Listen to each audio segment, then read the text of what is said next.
are the photos of the 13 U.S. service members who were murdered in a terrorist attack on August 26, 2021 at the airport in Kabul. Their names are Marine Corps Lance Corporal David Espinoza, Marine Corps Sergeant Nicole G., Marine Corps Staff Sergeant Darin Taylor Hoover, Army Staff Sergeant Ryan Christian Knauss, Marine Corps Corporal Hunter Lopez, Marine Corps Lance Corporal Riley J. McCollum, Marine Corps Lance Corporal Dylan Marola, Marine Corps Lance Corporal Kareem Nikoui, Marine Corps Corporal Dagan Page, Marine Corps Sergeant Jahani Rosario Picardo, Marine Corps Corporal Humberto A. Sanchez, Marine Corps Lance Corporal Jared Schmitz, and Navy Petty Officer 3rd Class Maxton Sobiak. Before we start, I'd like to take a pause for a moment of silence in remembrance of them.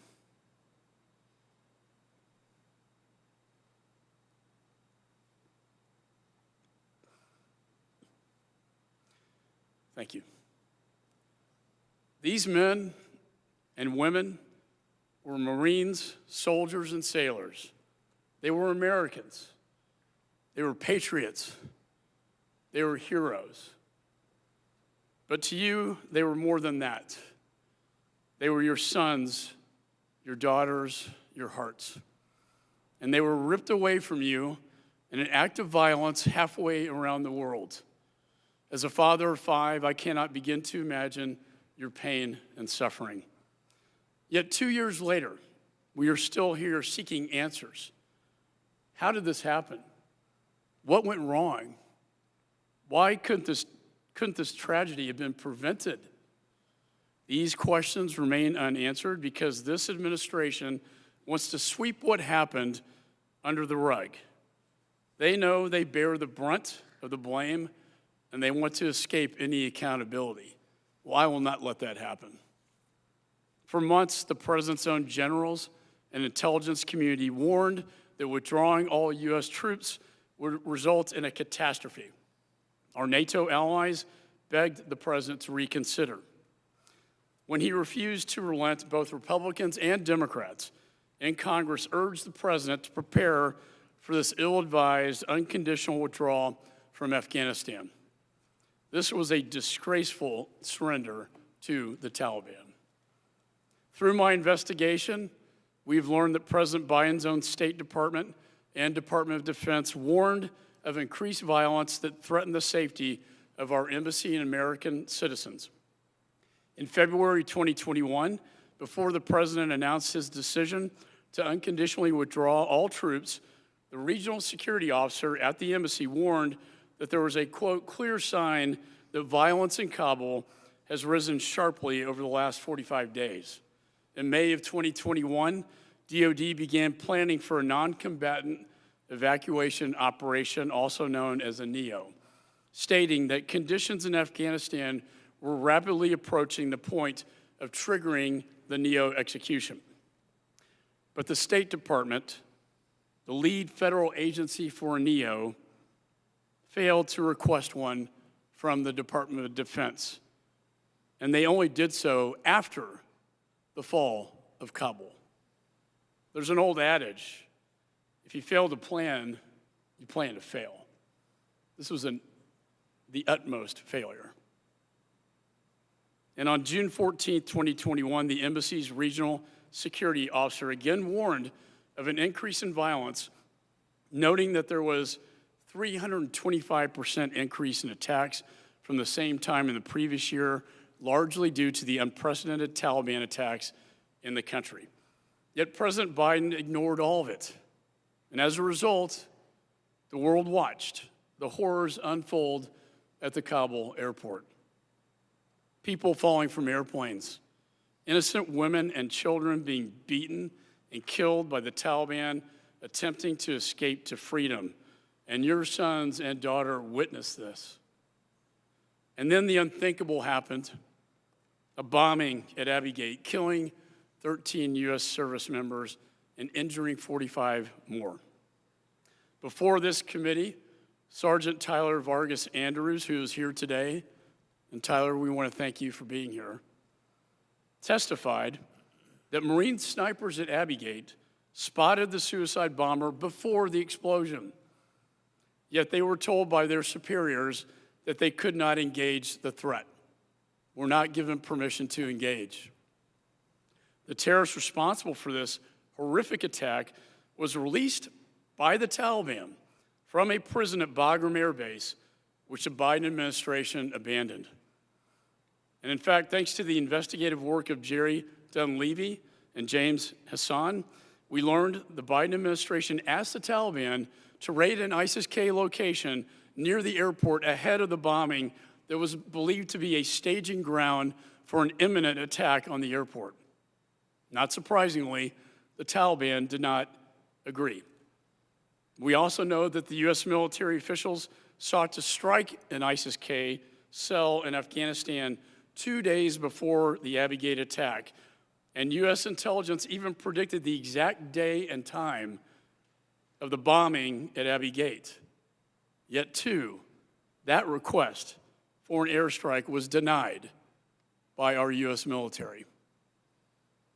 In a massive slap in the face to every person who served in Afghanistan, the Biden administration viewed the Taliban as suddenly our security allies during this evacuation. I've heard from many of you, your sons, Taliban was the enemy, and then they had to work side by side with the enemy. This tragedy was a self-inflicted wound that not only killed 13 U.S. service members, but also killed 170 innocent civilians and injured 45 people in a massive suicide bombing attack. Simply put, it was hell on earth. And the saddest part is, it all could have been prevented. All I can do is offer you my promise. I will not relent in this investigation.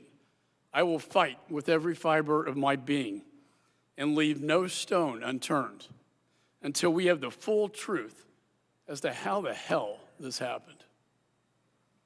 This Thursday, this committee will be interviewing Ambassador Dan Smith, who led the State Department's Afghanistan After Action Review and is a key witness in our investigation. And in the coming months or weeks, after months of effort, we will finally be interviewing the commanding officer, the Marine Corps Lieutenant Colonel Brad Whitehead. And I intend to personally be there for that interview. I will hold those responsible for this catastrophic event. I will hold them accountable, and I will get answers. You all, the Gold Star families, and our veterans deserve no less, and you deserve the truth. And this committee will deliver. As I stated, we have with us here today Marine Sergeant Tyler Vargas Andrews and Army Specialist Aidan Gunderson, who both testified before this committee in March. And we want to thank you for your service and your sacrifice and your courage to come before Congress and tell the American people and these families the truth about what happened. I'd also like to recognize all of the Afghan veterans who are here with us today. And for those veterans who are watching this, here today, I have a message for you. Your service was not in vain. It is because of your heroism that we never witnessed a large-scale attack by the terrorists since 9/11 in the last 20 years. We will never forget, and we will never, ever allow this to ever happen again. With that, I'd like to recognize the ranking member, the Democrat, Ms. Madeleine Dean.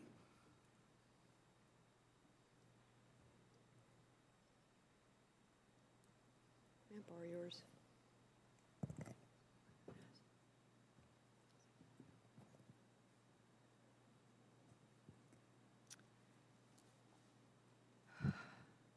I thank you, Chairman McCall. I'm honored to be here with all of you today.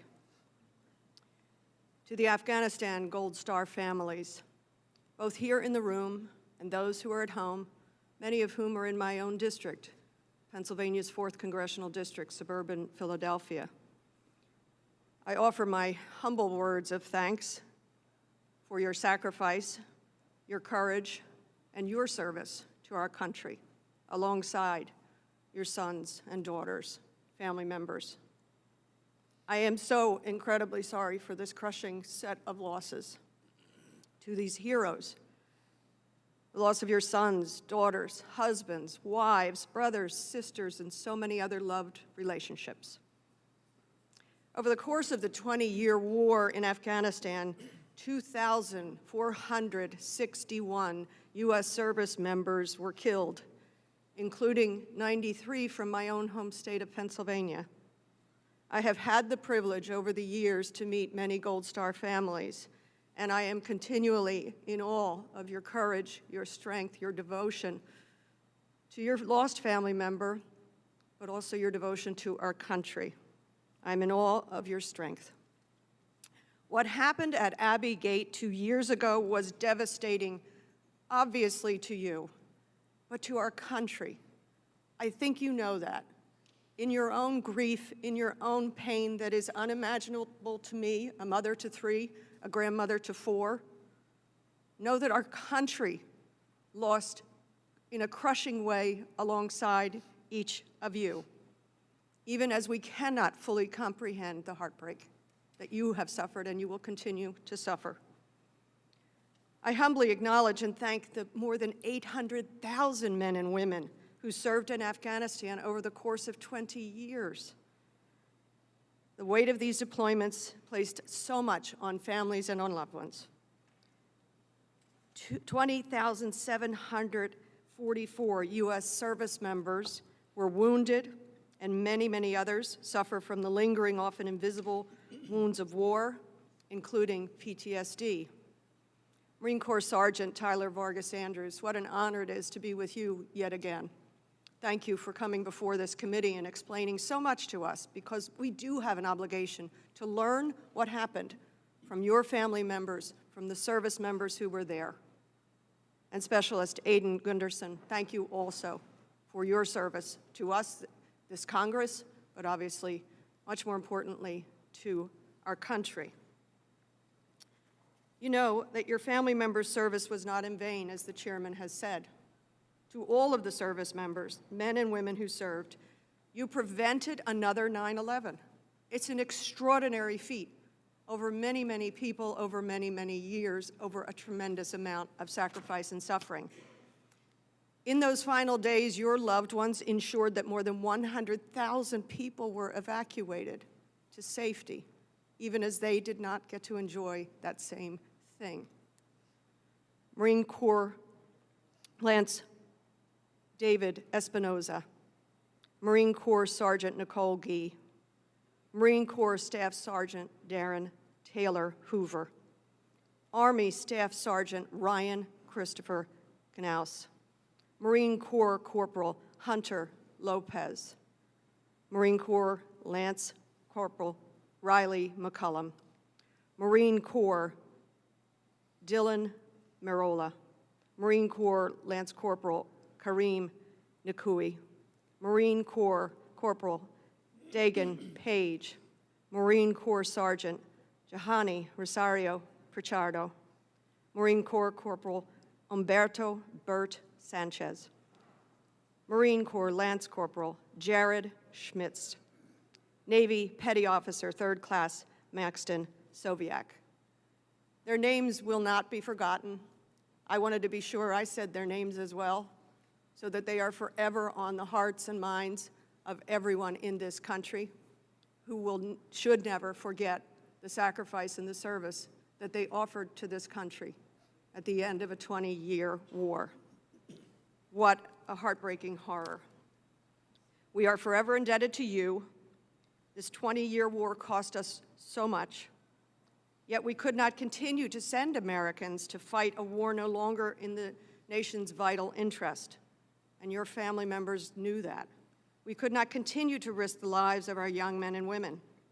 It is a fact that the end was devastatingly heartbreaking. A tragic terrorist bomb tearing away so many civilians there, as well as our service members, your loved ones. Still, it was necessary to bring this war to a close. We know that it was a series of decisions over multiple administrations that brought this war to an end, a very tragic end. As Secretary Austin testified to Congress, quote, "Extending beyond the end of August would have greatly imperiled our people and our mission. The Taliban made clear that their cooperation would end on the 1st of September. Staying longer than we did would have made it even more dangerous for our people and would not have significantly changed the number of evacuees to get out." In the end, it was a series of decisions made and executed over multiple administrations. But we are here today to honor you, to learn from you, from your service, your sacrifice, and your grievous losses, so that we in Congress will only do better in the future for those who serve us. May God protect and continue to watch over you and your families and all of the troops of the United States of America. And with that, I yield. Thank you, Ms. Dean. I want to thank you for being here today to make this a bipartisan event, as it should be. This is an American issue, not a Republican or Democrat issue, and I just want to thank you for being here. With that, I'd like to recognize the chair of the Oversight and Accountability Subcommittee, an Afghanistan veteran himself who sacrificed greatly the loss of his 2 limbs, Mr. Brian Mast. Thank you, Chairman. It's a debt that can't be repaid. Literally nothing. Nothing can repay it. Their names have been said.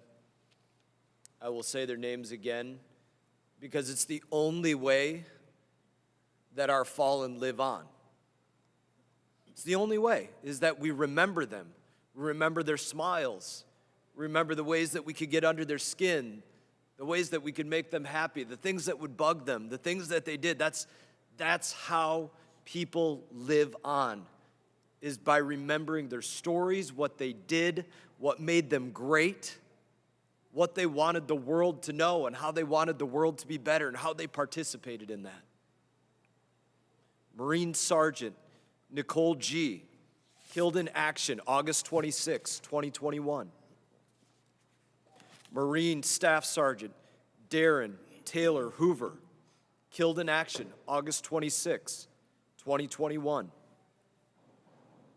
Army Staff Sergeant Ryan Christian Knauss, killed in action August 26, 2021. Marine Corporal Hunter Lopez, killed in action August 26, 2021.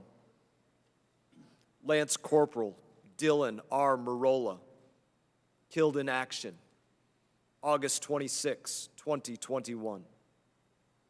Lance Corporal Kareem Nikoui, killed in action August 26, 2021. Marine Corporal Dagan Page, killed in action August 26, 2021. Marine Corporal Humberto Bert Sanchez, killed in action August 26, 2021. Marine Lance Corporal Jared M. Schmitz, killed in action August 26, 2021. Marine Lance Corporal David L. Espinoza, killed in action August 26, 2021. Marine Sergeant Johanny Rosario Picardo, killed in action August 26, 2021. Navy Corpsman 3rd Class Maxton W. Soviak, killed in action August 26, 2021. It's not easy to say the names of those that we remember. Sometimes a song or a smell or a restaurant or something can make us think of those that we lost. But as I said before, it's important to say their names. Our president will not say their names. He hasn't said their names out loud. We will continue to do so that we never forget the sacrifices that were made that, as I said, can never be repaid. I thank you, Chairman, for convening today's roundtable.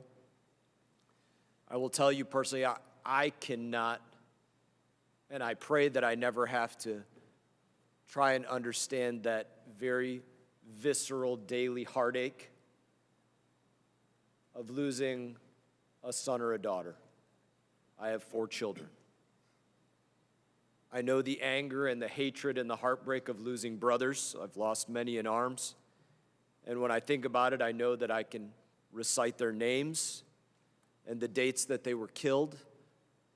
And I remember the moments that took them, whether it was sniper fire or a tripwire attached to an IED or the spray of an AK-47. I lived through it often in my own mind, in my own memories. I know what they were saying in their final moments.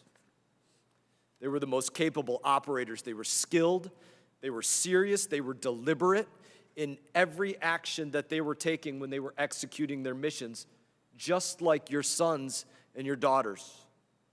They would do anything for our country. They took pride in it. I also know that when one of ours fell, we would scrutinize every detail of what took place, how they fell. How do we do it better next mission? How do we adjust our tactics? What did we miss? Was it just some kind of bad luck of war? August 26, 2021 was not bad luck of war that took your sons and daughters. It was indifference by Joe Biden. He did something that I thank God I never experienced during my time in combat. He sought to execute a political operation to win political points instead of a military operation to win a fight. It's why he chose September 11 as a withdraw date. It's why he sent our fighters home and left the diplomats in place as Afghanistan was crumbling, only to have to bring them back. Bring back your sons and daughters and thousands more because of his foolishness. I said that he sought to execute. I did not say that he planned a military operation, because we know for a fact that there was a failing to apply any common sense to any level of planning that you could say took place. They operated on a mentality to count on the best possible circumstances, not calculate for the worst case scenario at all. Anybody that's spent a day in the military knows that is not how we operate. He refused to acknowledge the warnings given by his own people on the ground. Dozens of his State Department employees warned of what was happening in a descent cable. He did not read it, and to my knowledge, he has not read it to this day. He used our military as pawns for politics. He dishonored their duty to America. And he decided when he did that, that they were as expendable as the equipment that he left behind. I've spoken to many of you prior, and I know what you have expressed to me that you hope for,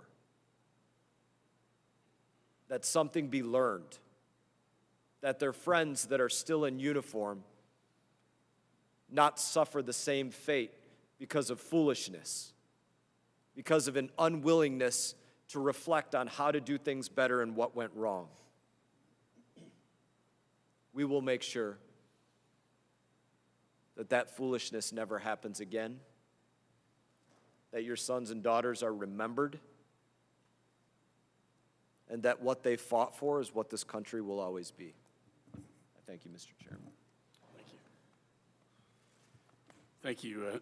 Thank you, Brian. That was very powerful. Before I turn to the families, I want to read a statement that I just received from General Milley. Apparently, the Pentagon and State Department are watching. He says, quote, "We owe Gold Star families everything, We owe them transparency. We owe them honesty. We owe them accountability. We owe them the truth about what happened to their loved ones. I trust the Army, Navy, and Marine Corps did the best they could in briefing the families who had loved ones killed at Abbey Gate. I believe the briefers gave every piece of information that they could. If there were issues with that, we need to take whatever corrective action is necessary. And our hearts go out to those families. He says, this is a personal thing for all of us in uniform. We don't like what happened in Afghanistan. We don't like the outcome of Afghanistan. We owe it to the families to take care of them.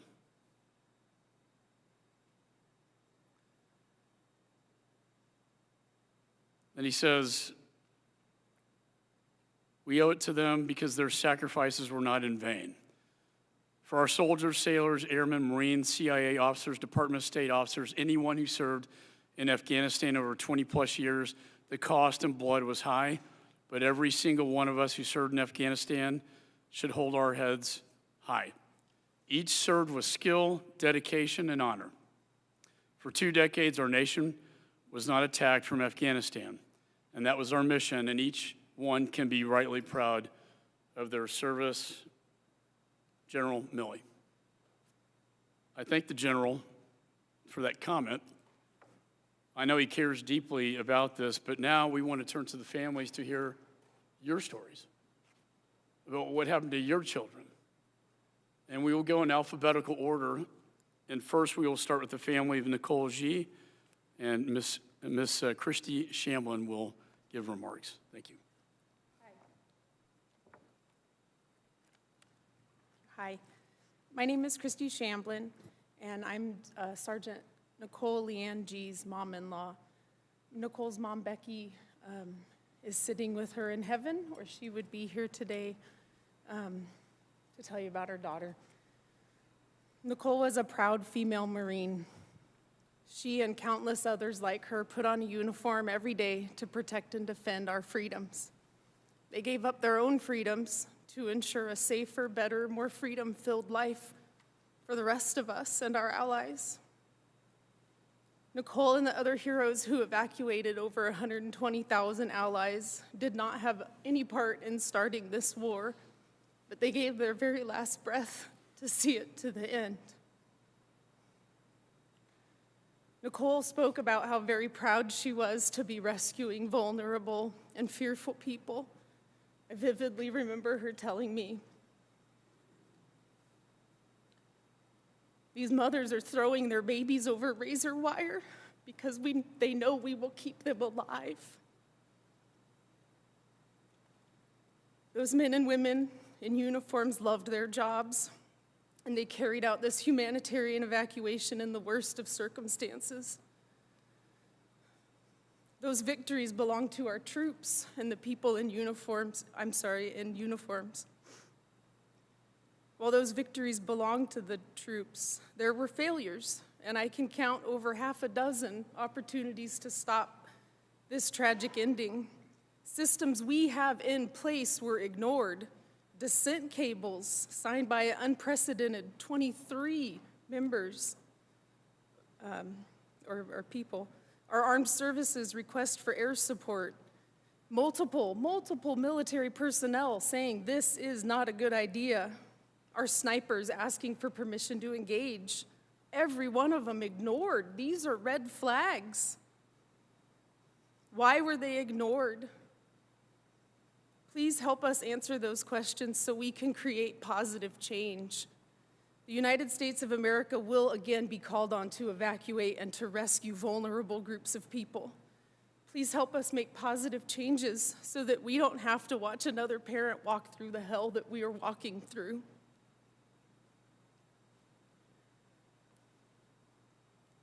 I like to always tell a story about Nicole. It makes me feel better. So I'm going to end with a story about her. She was a powerhouse. She was physically in the best shape I've ever known a female, 5'1" female to be in. We went hiking with her 5 years before her murder, our family, and my youngest son was about 6 years old at the time. And after we hiked in about 2 miles, he was voicing his discomfort in hiking back.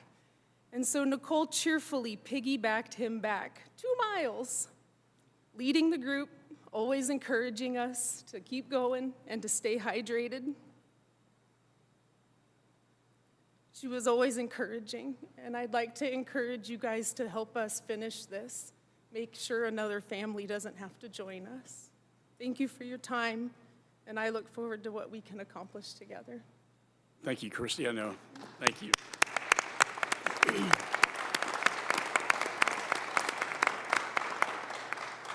Thank you, Christie. I know Nicole will be so proud. Next, we have the family of Taylor Hoover, Darin Hoover, and Kelly Barnett.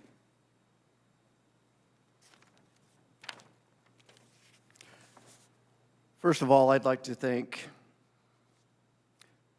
Chairman McCall, Ranking Member Dean for being here, and all the rest of this committee. We want answers, we need answers, and we expect those answers. I'm calling on you, please, please, don't let this fall through the cracks.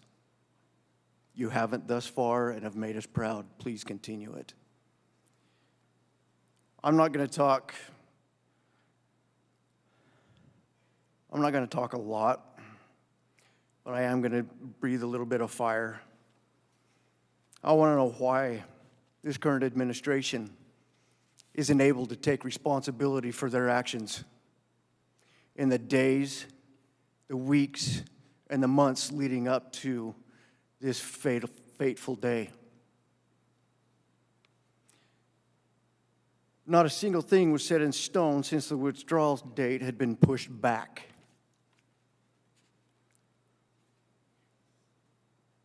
If this timetable had been pushed back a couple of months, why was the evacuation time so truncated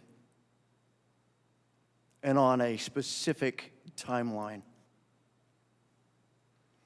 On or about August 18, 2021, General Milley stated this: "There was nothing that I or anyone else saw that indicated a collapse of the Afghan army or this government in 11 days.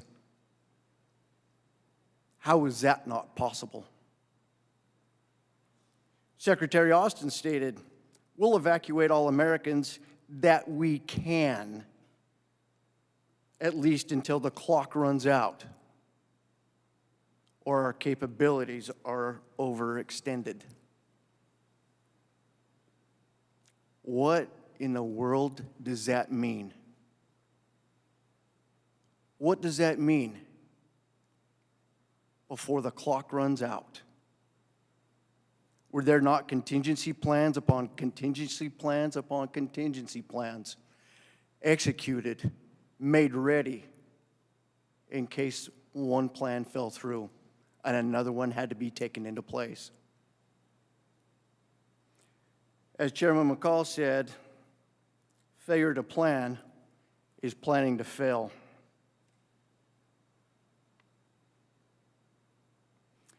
I've talked a couple of times with some special operators from in theater that were there at the time and leading up to that fateful day. They tell the story a little bit differently.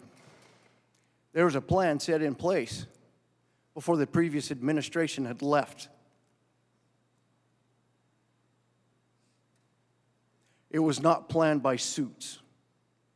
It was planned by boots. And they were training for it, and training for it. They had it down. They had the contingency plans set in place. This administration walks in and blows it to kingdom come. Ignorance? To me, it is. Complete ignorance. 11 days. That's how long it took for Kabul to fall. The country, the government. Bagram Air Base was abandoned under orders of this administration on July 1st,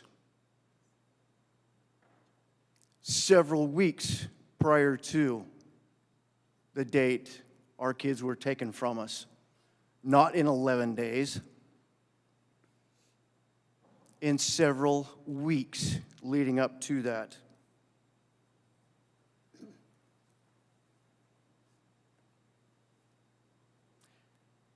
Then he gave up Kabul, our citizens, and our allies, to include the interpreters that were there with our men and women in uniform. To me, I asked the question, did the right hand know what the left hand was doing? Sure doesn't seem that way. Was it State Department running the show? Was it the Department of Defense? Or was it the suits in the administration? Was General Miller not doing the bidding of the DOD, the State Department, or administration, and was replaced by General Donahue on the ground? Again, why are the boots not being listened to? They were living and breathing the chaos and hell that was on the ground every single day. Why did we, the United States military, ask the Taliban to take out that cell in a hotel down the street? That's not their responsibility. They were our enemy. ISIS-K was our enemy. We spent 20 years fighting. Why was it denied a drone strike, a precision drone strike, to take those individuals out? We bombed a family. We drone striked a family afterwards, took out just that family. You're telling me that we couldn't have precision dropped on those ISIS-K members? This was all actionable intel that we sat on. Nothing was done. Why? Why? How is that going to change in the future? Was it done on purpose? I don't know. I want that answered too. Intel had been tracking the individual, the bomber, what he looked like, what he was wearing, down to the computer bag, the black computer bag, laptop bag, with white writing on it. Does that not stand out? And we can't do anything about it? Our snipers can't do anything about it when they see him? Are we more worried about pissing off the Taliban? Why is that a bad thing?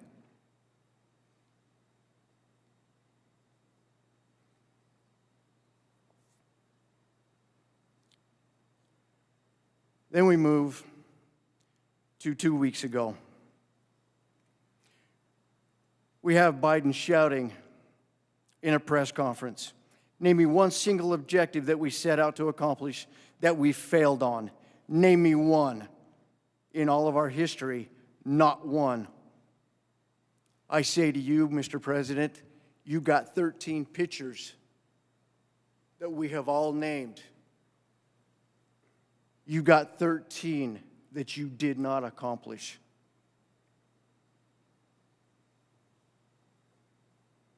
I know he can't name one of them without a card sitting in front of him or a teleprompter sitting in front of him. I say to him, resign. I've said it before and I'll say it again. Secretary Blinken, Secretary Lloyd, General Milley, you need to resign. We haven't gotten every piece of information.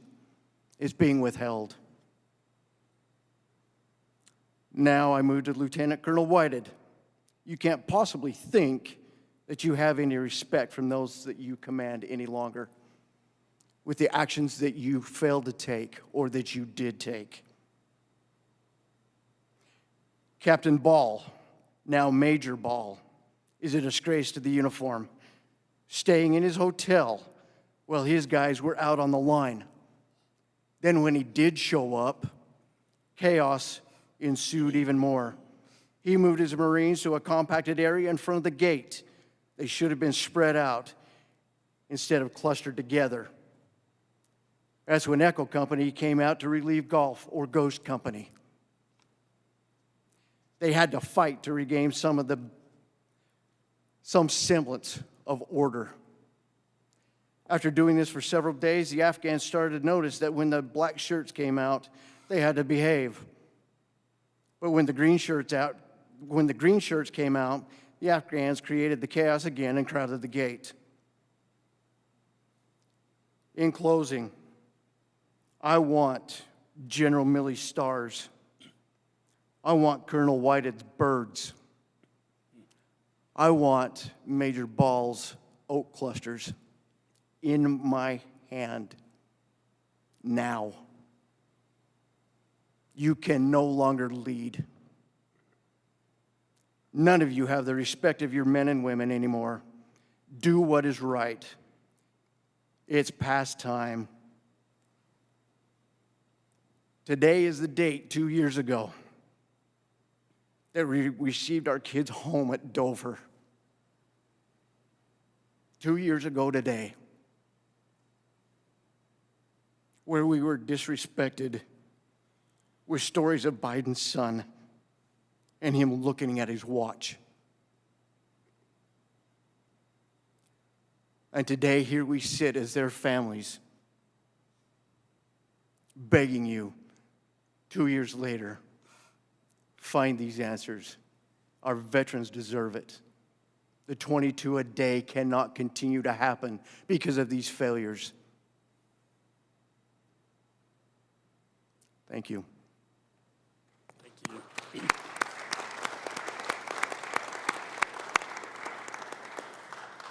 Thank you. Thank you, Darin. And Kelly, did you have any remarks? Let me just also say that General Milley, I talked to him recently, and finally the Pentagon has said they will fully cooperate with this investigation. I also want to thank Fox News for reporting the statement that was recently transmitted to me that I just read to you from General Milley. I hope they will keep their promise, and it would be nice to hear from Secretary Blinken as well to provide full cooperation to this committee to get to the bottom of the questions, to the answers that you deserve, sir. Thank you. Kelly? Thank you. Just wanted to, from the bottom of my heart, thank you for letting us have a voice. Thank you for going on this journey with us. I am Staff Sergeant Hoover's mom, Taylor's mom, an amazing creature. Kelly, you're very quiet. Oh. Could you pull it a little closer, please? Thank you. Is that better? Yes. Sorry. Again, I'm Staff Sergeant Taylor Hoover's mom, Taylor's mom, an amazing creature. I'm angry today. This was an orchestrated nightmare from my perch. That's what I see. The withdrawal from Afghanistan, chaotic nightmare, purposely orchestrated. The only question that I have is that why was the Taliban entrusted with my son's security? As you know, he had served twice before in Afghanistan, 2011. He fought these people. We fought these people for 20 years, and we're supposed to rely on them for the security of our men and women. Improper vetting. There was no vetting coming through the Taliban checkpoint. Hundreds upon hundreds of people came through without being searched. Who knows what came into our country? Who knows what came into other countries? The Taliban let the bomber through.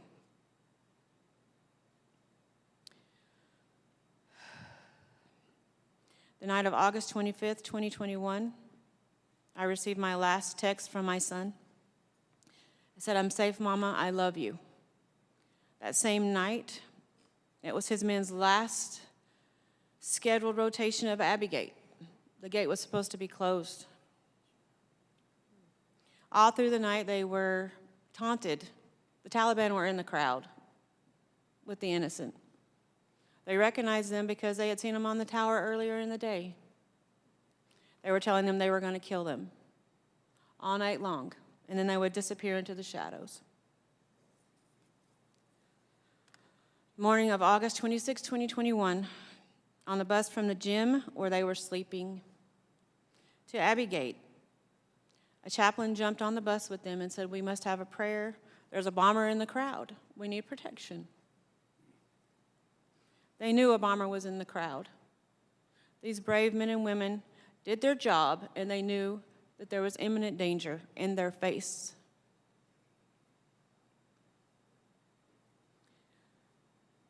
I don't want to hear lies.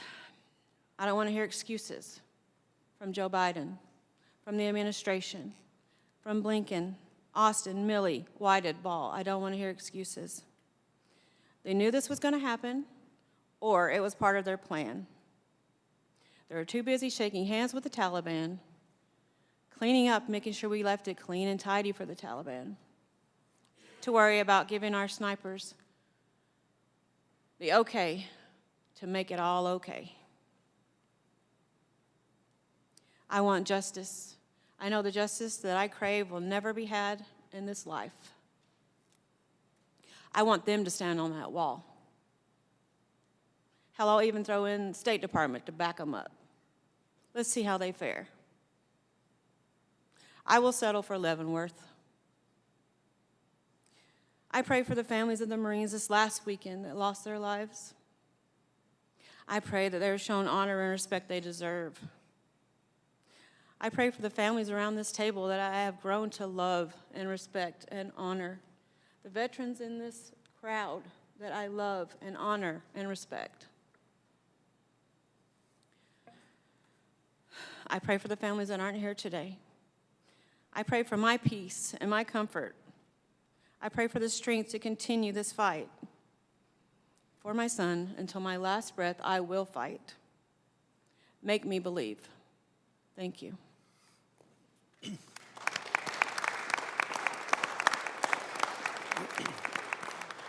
Thank you, Kelly and Darin, for that powerful testimony. Next, we have the family of Army Staff Sergeant Ryan Knauss, and represented by Paula Knauss self. Good morning, especially to the Kabul 13 families that are around this table. I have grown to love them. It took me a while since we were the only Army, and they're all Marines almost. But I came around. Congressional members, you're making a difference. Every time you hear our voice, you're hearing the voices of thousands and thousands of veterans across this nation who are hurt by what has not been justice. And I tell the world out there watching, and the nation, our nation, the United States of America, we will not rest until we see justice. You have our word. My name is Paula Knauss Self. I am the mother of 2 grown boys. One, my oldest, Tyler Christian Knauss, and my youngest, who chose to be Army Staff Sergeant Ryan Christian Knauss. And I'm very proud of those boys. In particular for Ryan, he was quite funny, a real comedian, honestly. He had a smile on his face all the time. He could light up a room, as his men and women would tell you in the forces. Ryan was also quite smart. Takes a smart man to be wanting to be in the military, because you have to be not just boots on the ground, but you have to use your head to stay quick and sharp. And he was a great influencer. You know, he always wanted to be cool growing up. But when I mentioned that to his brothers in arms the other day, they looked at me and said, Ryan was cool. We always wanted to be like Ryan, which is quite comical. He reached his goals in that also. He studied many great men and women over the years of his studies. And what he was trying to do was try to be the best leader he could be and whatever he was going to do in life. So I really believe Ryan found the answer for that in serving with the United States Armed Forces, in particular with the Army 82nd Airborne and with the Army Special Operations PSYOPs unit that he finished his service with. After serving his first tour in Afghanistan for 9 months as a new recruit for the 82nd, Ryan came back a little different. Not only had he been gone for 9 months as a new recruit, but he had seen things that he might not talk about for years to come, and he didn't talk about them initially. Then he became assigned to Special Operations 9th Battalion, and Ryan said he was in his element then because he was using his brawn with his brain. We were so proud of him. He volunteered for that second tour to go back to Afghanistan. Did you know that? He didn't have to go. I begged him not to go as his mama. I said, Ryan, stay. I'm getting ready to get married, and I want you to be there. He said, Mama, I've trained so hard. I'm ready to deploy at any time. And I said, son, be careful and come back home.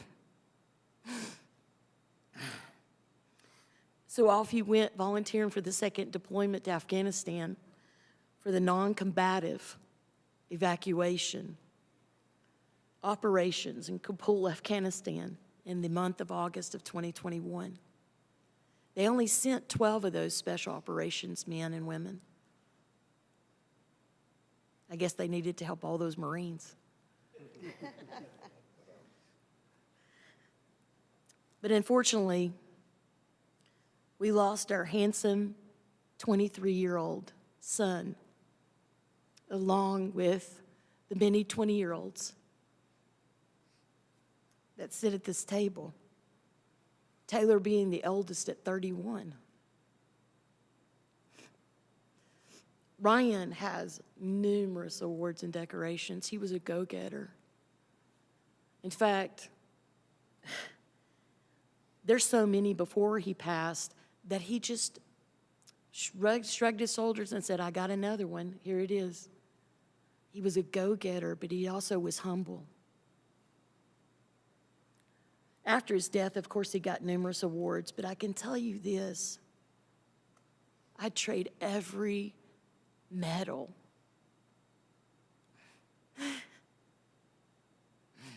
every award to have my son back. But he would go again if he knew, even now, the danger, because that's what a good soldier does. They face death, and they're willing to do that for our country. But it wasn't necessary to have lost him. We shouldn't have lost Ryan or any of these kids. And we call them kids. You know why? We just let them go. We just got them out of high school. They were becoming young men and women, and we watched them grow like that. Or we shouldn't have lost any of them. We shouldn't have lost or had to go back for any United States citizens either. We shouldn't have had so many Afghan refugees clambering onto our planes by the wheel or any other way, or throwing their babies across a fence. That's not the way the military strategies are. There had to be something that was causing the chaos. Our men and women on the ground have order. Ryan trained and was ready. But what he wasn't ready for was the politics that came with it. There's 3 things that I would like to say today that I would like to see changed. Number 1, President Biden and his executive cabinet must accept responsibility publicly for the chaotic withdrawal at the end of the 20-year war. Several presidents preceded Mr. Biden in this 20-year war, but none of them are to be held accountable for the withdrawal. That is he and he alone. That is that burden. The second thing that we request is the question now bears on the executive and congressional branches how policies will be changed. No mother or father needs to sit at this table again with you and tell you that you failed in some way. Somebody did. Now let's find out who those people are and let them be held publicly accountable. And the third thing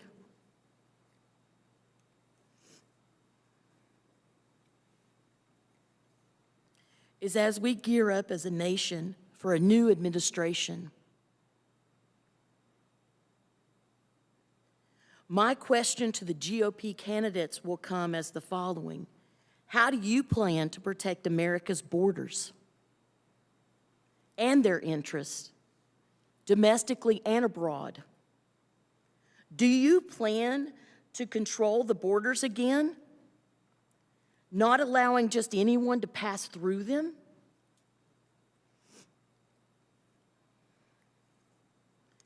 Finally, another question for the new GOP candidates coming.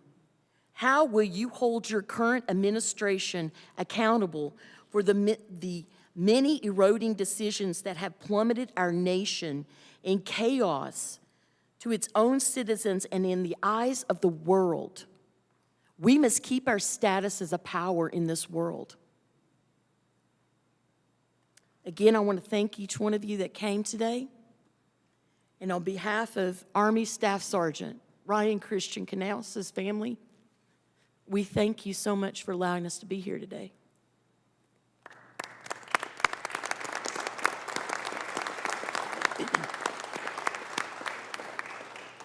Thank you, Paul, for your moral courage. Next, we have the family of Hunter Lopez, represented by Alicia and Herman Lopez. Good afternoon, Chairman McCall, and everyone that's gathered here today.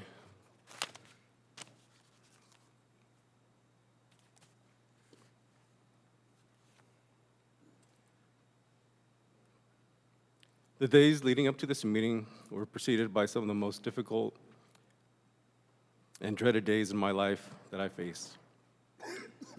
The days leading up to August 26 are full of apprehension, fear, and guilt.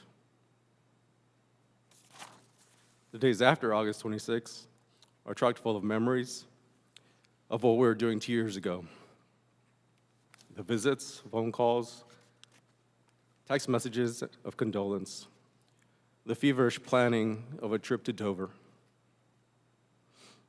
the constant state of shock and disbelief. The only thing that keeps you going is the thought that if only I get myself and my family through this, everything will be okay. And Hunter will be waiting for us at the completion of this mission. Over the last several days, I was rereading the text messages that I exchanged with Hunter 2 years ago. I read how Hunter explained the desire to get to Kabul to help his fellow Marines and to help in the evacuation efforts. In those text messages, Hunter shared with me the things that he witnessed, things that we've mentioned here today. Infants being thrown over walls and fences, the disregard of human life, especially toward women and children, the lack of food, the lack of water, the sharing of their food and water that they had with those they were trying to help.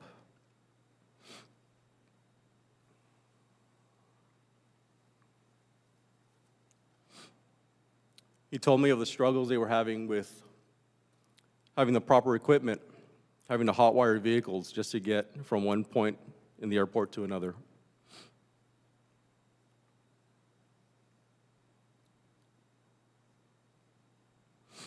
No matter what, they stayed strong and they pushed forward with the mission. As been said today, they took on the planning that others lacked to do. One of the things that Hunter mentioned that he found the most disturbing was having to work side by side with the Taliban and take direction from them or have things run by them first. Hunter had never been in a combat mission, but we all knew that the Taliban was our enemy. This is something that was foreign to Hunter and to all his Marines. Reading these messages always makes me proud of the work he was doing. However, the more time that passes and the more information that is revealed about the poor planning and on-the-fly adjustments, the accommodations given to some at the added risk of our sons and daughters, suddenly a feeling of anger and disappointment overwhelms me. As our country learns of the intelligence that was known and how it was disregarded by some, how care was given to the Taliban over the protection of U.S. citizens and the service members on the ground, and how more critically, how this threat could have been dealt with on a number of occasions is unforgivable. To add insult to injury, we find ourselves here in the nation's capital to fight for answers. Answers that you would think would come naturally to Gold Star families. Not only those of us present, but to all of those that came before us. You would assume that this information would come knowing that our lives, our families have been changed forever. We find ourselves reading sanitized letters from the White House on this anniversary of this tragic day. Letters seemingly authored to appease Gold Star families with an overall tone of indifference to not only Gold Star families, but to all the veterans who fought in Afghanistan and all who were injured during these 2 decades of war. A letter 2 years in the making, but a follow-up to silence in the 2 years since the bombing. In sharp contrast, we have our communities that have provided heartfelt vigils to honor the lives and service of our loved ones. They have supported us and recognized our life-changing event, something not done at the highest levels of our government. To our community, our friends, and family, we're eternally grateful.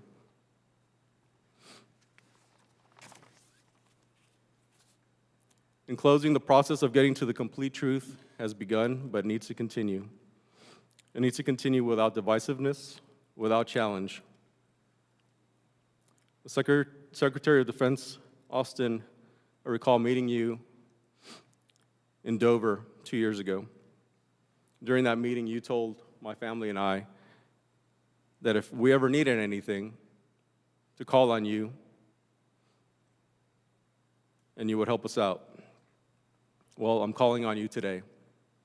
I'm calling on you today to release a complete investigation of the withdrawal from Afghanistan and for a complete account of the actions and inactions leading up to this attack on August 26, 2021. Information that will not only save lives of our current enlisted and military personnel, but will protect our country. It is owed to these families. It is owed to our country.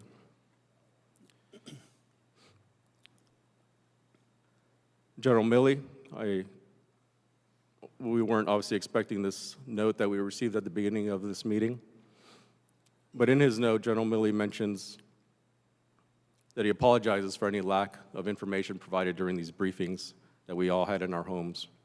The issue is not the briefing. The issue is not the lack of information during those briefings. It is the disregard of intelligence. It is the disregard of planning. That's what you should be apologizing for.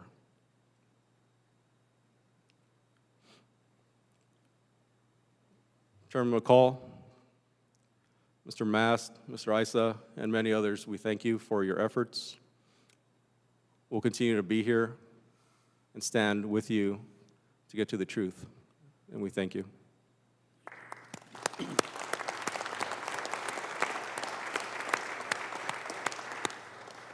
Thank you, Herman, and we stand with you. Thank you. Alicia?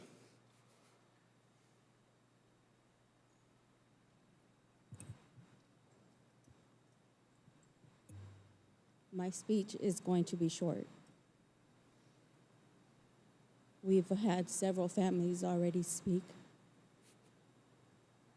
And just in case the administration is watching, I would love to be able to mention all the service members that passed during the war in Afghanistan. However, that list is long. But I will mention the 13 that are pictured here.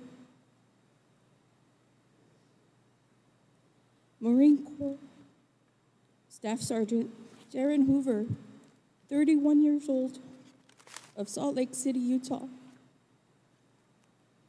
Marine Corps Sergeant Johanny Rosario, 25, of Lawrence, Massachusetts. Marine Corps Corporal Sergeant Nikoui, 23, of Sacramento, California. Marine Corps Corporal Hunter Lopez, 22, of Indio, California. Marine Corps Corporal Dagan W. Page, 23, of Omaha, Nebraska. Marine Corps Corporal Humberto A. Sanchez, 22, of Logansport, Indiana. Marine Corps Lance Corporal David Espinoza, 20 years, of Rio Bravo, Texas. Marine Corps Lance Corporal Jared M. Schmitz, 20, of St. Charles, Missouri. Marine Corps Lance Corporal Riley J. McCollum, 20 years, of Jackson, Wyoming. Marine Corps Lance Corporal Dylan R. Marola, 20 years, of Rancho Cucamonga, California. Marine Corps Lance Corporal Kareem M. Nikoui, 20, of Norco, California. Navy Hospital Corpsman Maxine W. Soviak, 22, of Berlin Heights, Ohio. Army Staff Sergeant Ryan Knauss, 23, of Corrington, Tennessee. Please remember all their names.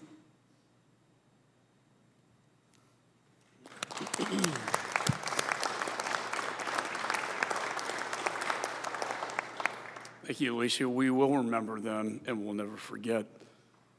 Next, we have the family of Lance Corporal Dylan Marola, represented by Cheryl Rex.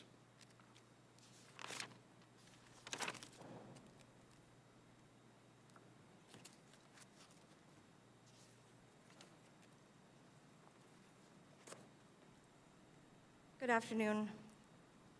My name is Cheryl Rex. I'm the mother of Lance Corporal Dylan Marola. Thank you, Chairman McCall, and everyone present today who have taken the time to meet with us. I am here today to discuss the failures that were allowed to happen by Joe Biden and his administration.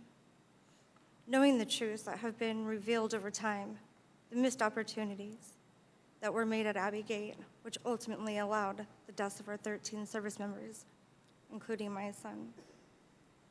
This administration has not only failed us as Americans to provide truth and facts, but also have shown true evil as to lie and cover up their failures.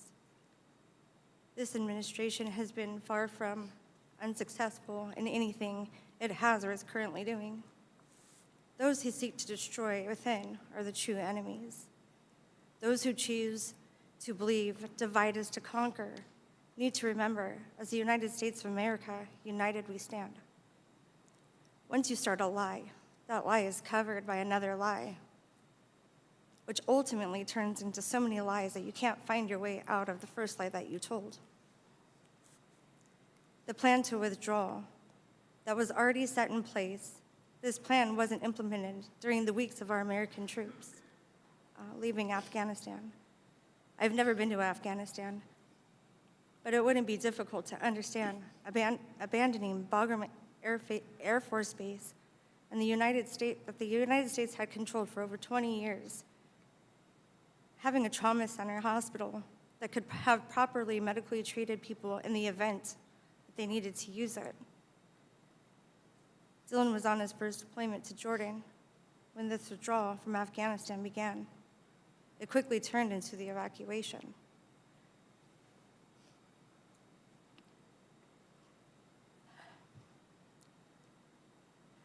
Afghan allies and civilians, or of our Afghan allies and civilians, when he and his battalion were then redirected to assist in this process. My son was only 20 years old. Our service members as a whole were sent into a condition that was inadequate from the moment that they arrived. They put forth every possible effort to assist in saving as many lives as they possibly could. Not only have our 13 not been recognized for their heroism and sacrifice to our country, our wounded, and all those who dedicated their lives to protect others have also not been honored.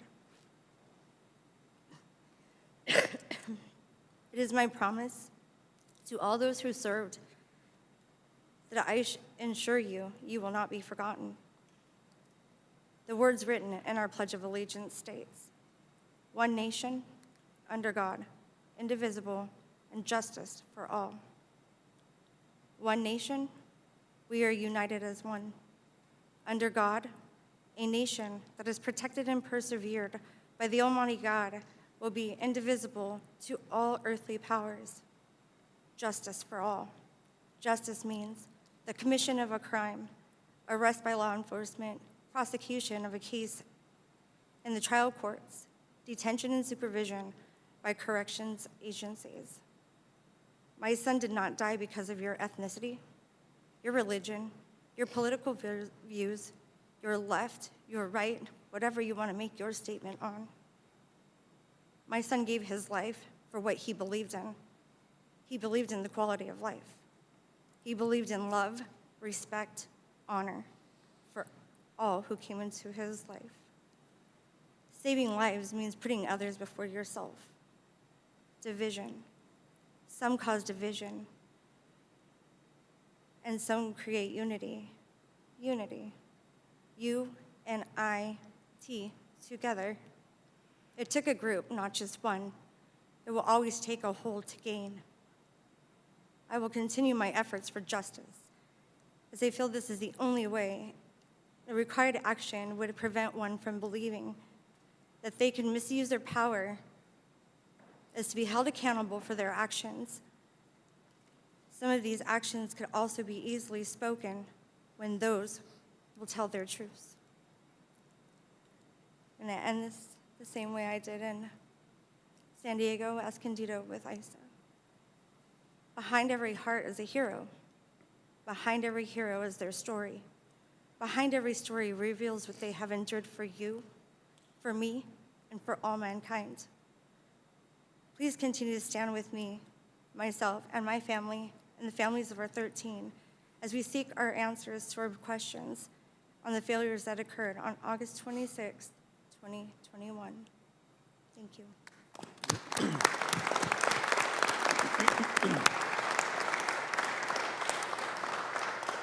Thank you, Cheryl. Next, we have the family of Lance Corporal Kareem Nikoui. Steve, his father, is here. And Steve, I want to thank you for the prayer before, because we all need prayers right now, and healing is so important. Thank you. Thank you, and I'll segue into that too, and give honor and thanks to our Lord and Savior Jesus Christ right now in the capital of the greatest country of the whole world, of the whole galaxy, of all the galaxies. On September 13th, 2021, the House on Foreign Affairs Committee held a hearing with the Secretary of State, Anthony Blinken. And on September 29th, 2021, another hearing, this time with General Milley, General McKenzie, and Secretary of Defense Austin, which was not even a month after the attack that killed my son and 12 other service members.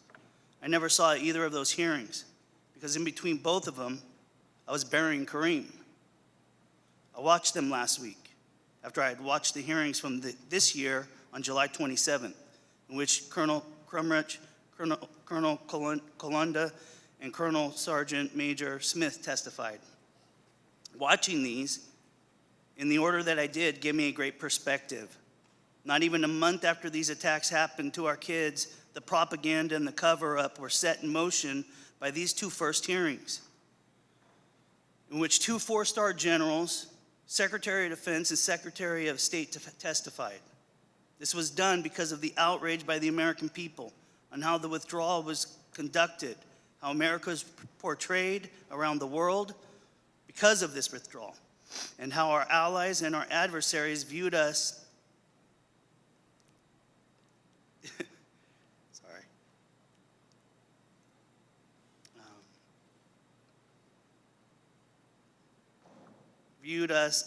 viewed us after this catastrophe. America was mad and we wanted answers. What was the mission? What was the objective? Why didn't we do the withdrawal from Bagram Air Base?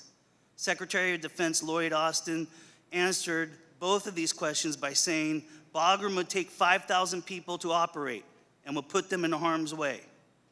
What we now know from Colonel Sergeant Major Smith's testimony is that Bagram Air Base would take 2,000 people to operate. Secretary of Defense went on to say, quote, and it would have contributed little to the mission that we had been assigned, which was to protect and defend the embassy, which was some 30 miles away. And that distance from Kabul rendered Bagram with little value in the evacuation. So staying at Bagram, even for counterterrorism purposes, meant staying at war in Afghanistan. Something the president made clear he would not do, end quote. He associated the use of Bagram Air Base as a segue to staying at the war in Afghanistan. Colonel Sergeant Major stated Bagram was exponentially greater than that of HKIA. HKIA was a shared airfield. It was not completely controlled by the military. It has a significant weak points in its security. Bagram, on the other hand, had a completely secured airfield that would require a massive military presence in order to breach. General McKenzie went on to say, quote, the Bagram operation, or the Bagram option went away when we were ordered to reduce our presence to 650 personnel in Kabul, end quote. All of them recommended leaving a minimum of 2,500 troops in Afghanistan. In fact, Congress passed a law during the previous administration that troop level would not fall below 2,500. When the country saw the images of people falling off planes and the chaos ensuing in Kabul, they started to ask questions. Well, why weren't there enough troops over there to handle this catastrophe? The president went on Stephanopoulos early in August because the Taliban were videoing from our embassy and had taken over 80% of the country and at this time, and was asked the same question. He lied and said, none of my generals ever told me that I should keep 2,500 troops. General McKenzie stated that he was in the room, as well as with General Miller, General Miley, and Secretary of Defense Austin, when they gave the President of the United States their recommendations and gaslit the President's course of action by saying, well, we can only give the recommendations, but it's up to the President to take those recommendations. I also thought it was a responsibility of generals to threaten to resign as a last measure of persuasion. They didn't do that. But they did do an excellent job of convincing the American people that the only way that we could have prevented the loss of 13 service members was to have extended our stay in Afghanistan. And that would have caused more deaths than just the 13. But the only reason why we had got to this point was because Biden administration had ignored Afghanistan in January, in February, in March, and in April realized that the deadline of May 1st was right around the corner. General Milley, at this time, was coercing with our adversaries on a media tour promoting himself and giving our secrets and protocols to the authors for their books.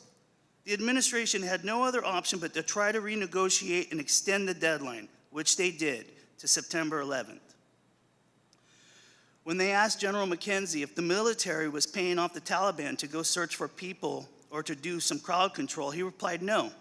But Tyler Vargas Andrews stated he witnessed that happening. When they asked McKenzie, did your guys have any opportunity to kill the suicide bomber before August 26th, he stated no. We now know that they were tracking him for up to 30 days before the incident, and even asked the Taliban to go where he was staying at and raid it, which they didn't. Upon the moment of attack, Tyler Andrews stated that he had watched the bomber from way back at the beginning of the line early in the morning, which have taken hours before he had reached his observation point, and continually asked for engagement authority, which he never got. 5 days prior, they had made a recommendation to have dispersion, and it was put up for 300 meters to protect them. Some leader on the ground the morning of the 26th had that dispersion collapsed. A total of 3 times we had the opportunity to take out this threat, and we didn't. And Tyler, a hero of ours, living the rest of his life knowing that he had the opportunity in his sight to take out the man that took away one arm and one leg because he couldn't get the authority of engagement from his commander, Colonel Whitehead. I don't know a better test of character.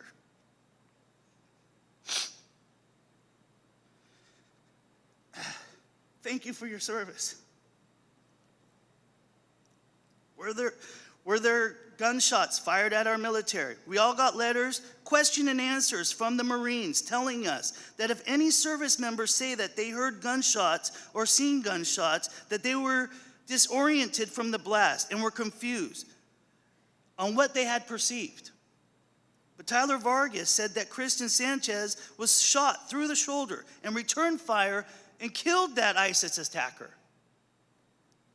He said that David Traylor was also attacked, and I personally have talked to many of the Marines that were on the ground there that day, and they all say that they were being fired upon.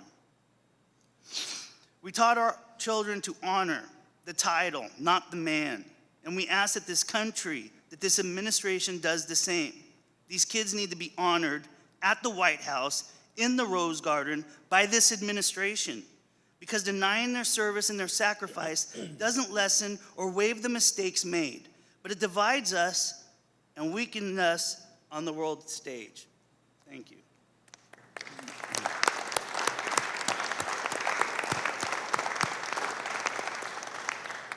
Thank you, Steve. I think these families do deserve to be honored at the White House and the Rose Garden. And the president needs to apologize for what happened and show remorse for the deaths of your children. With that, I want to recognize Brian Mast, who will read a statement of Shanna Chappelle. This is the correspondence from the mother of Lance Corporal Kareem M. Nikoui, killed in action August 26, 2021. My son Kareem was the most amazing human being you could ever meet. His heart was so beautiful and he was so kind. He loved life so much and he lived it to the fullest. On August 26, 2021, my family's world changed forever. 3 Marines in dress uniform notified us that my son, Marine Lance Corporal Kareem M. Nikoui, was killed at Abbey Gate during the chaotic and botched withdrawal from Afghanistan. That day still seems like yesterday, and every waking moment is filled with the pain that my son was murdered senselessly and unnecessarily. I want to honor my son's sacrifice by speaking honestly about what happened that day and what has happened since from a mother's heart. My son, my Kareem, was the most amazing human being you could ever meet. His heart was so beautiful, and he was so kind. He loved life so much, he lived it to the fullest. He loved our country and wanted to make a difference. He knew this was his calling since he was a child. He lived out his dream and became a United States Marine. On August 28, 2021, our family flew to Dover to bring Kareem home in a casket under this nation's great flag. On August 29, 2021, with only 4 hours of sleep since the day Kareem died, I met with the person who holds the position of the so-called Commander-in-Chief of the United States military. President Biden and his wife walked up to shake my hand, and I declined. I was clear to Biden that I didn't care to talk to him. I was there for my son. Then I changed my mind. I wanted him to know Kareem, my son. He was just 20. He would never have a chance to get married or have a family. He would have made an amazing daddy. I know this because he was so amazing with his niece and nephew. I wanted to show Biden the human being and the hero who lost his life serving next to his fellow Marines. Instead, he interrupted me twice to talk about his son, Beau, who died from cancer, saying he knew how I felt. He never thanked us for my son's service or told us he was sorry for our losses. On August 9, 2022, 3 weeks before the one-year mark for Kareem's death, my oldest son took his own life while grieving his little brother, Kareem. He wanted to be with Kareem, and the pain in his heart was too unbearable. This is called the ripple effect. My heart cannot find comfort or peace because I am grieving for 2 sons. For 2 years, I have tried to avoid watching the news, hearings, etc. Because every time I do, it feels like I'm being punched in the heart by this administration. My life will never be the same. I will never be who I was before my son was killed.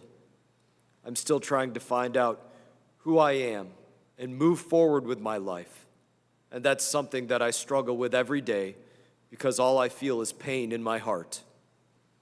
I miss my sons so much. They should still be here. What happened in Kabul was preventable, avoidable, and should never have happened. When you know you're guilty of doing something wrong, you don't talk about it, and if you get caught, you blame someone else. That's exactly what Biden has done for 2 years. He refuses to say our 13 fallen heroes' names and blames everyone else for his failures. I want accountability. Will it bring my sons back? No, it will not. But it will bring me some comfort, and I know my sons will look down on me and smile and be happy that finally something was done about their lives being lost. Keep in mind, there was a description of the bomber. How come the person who gave the description didn't take the bomber out right then and there?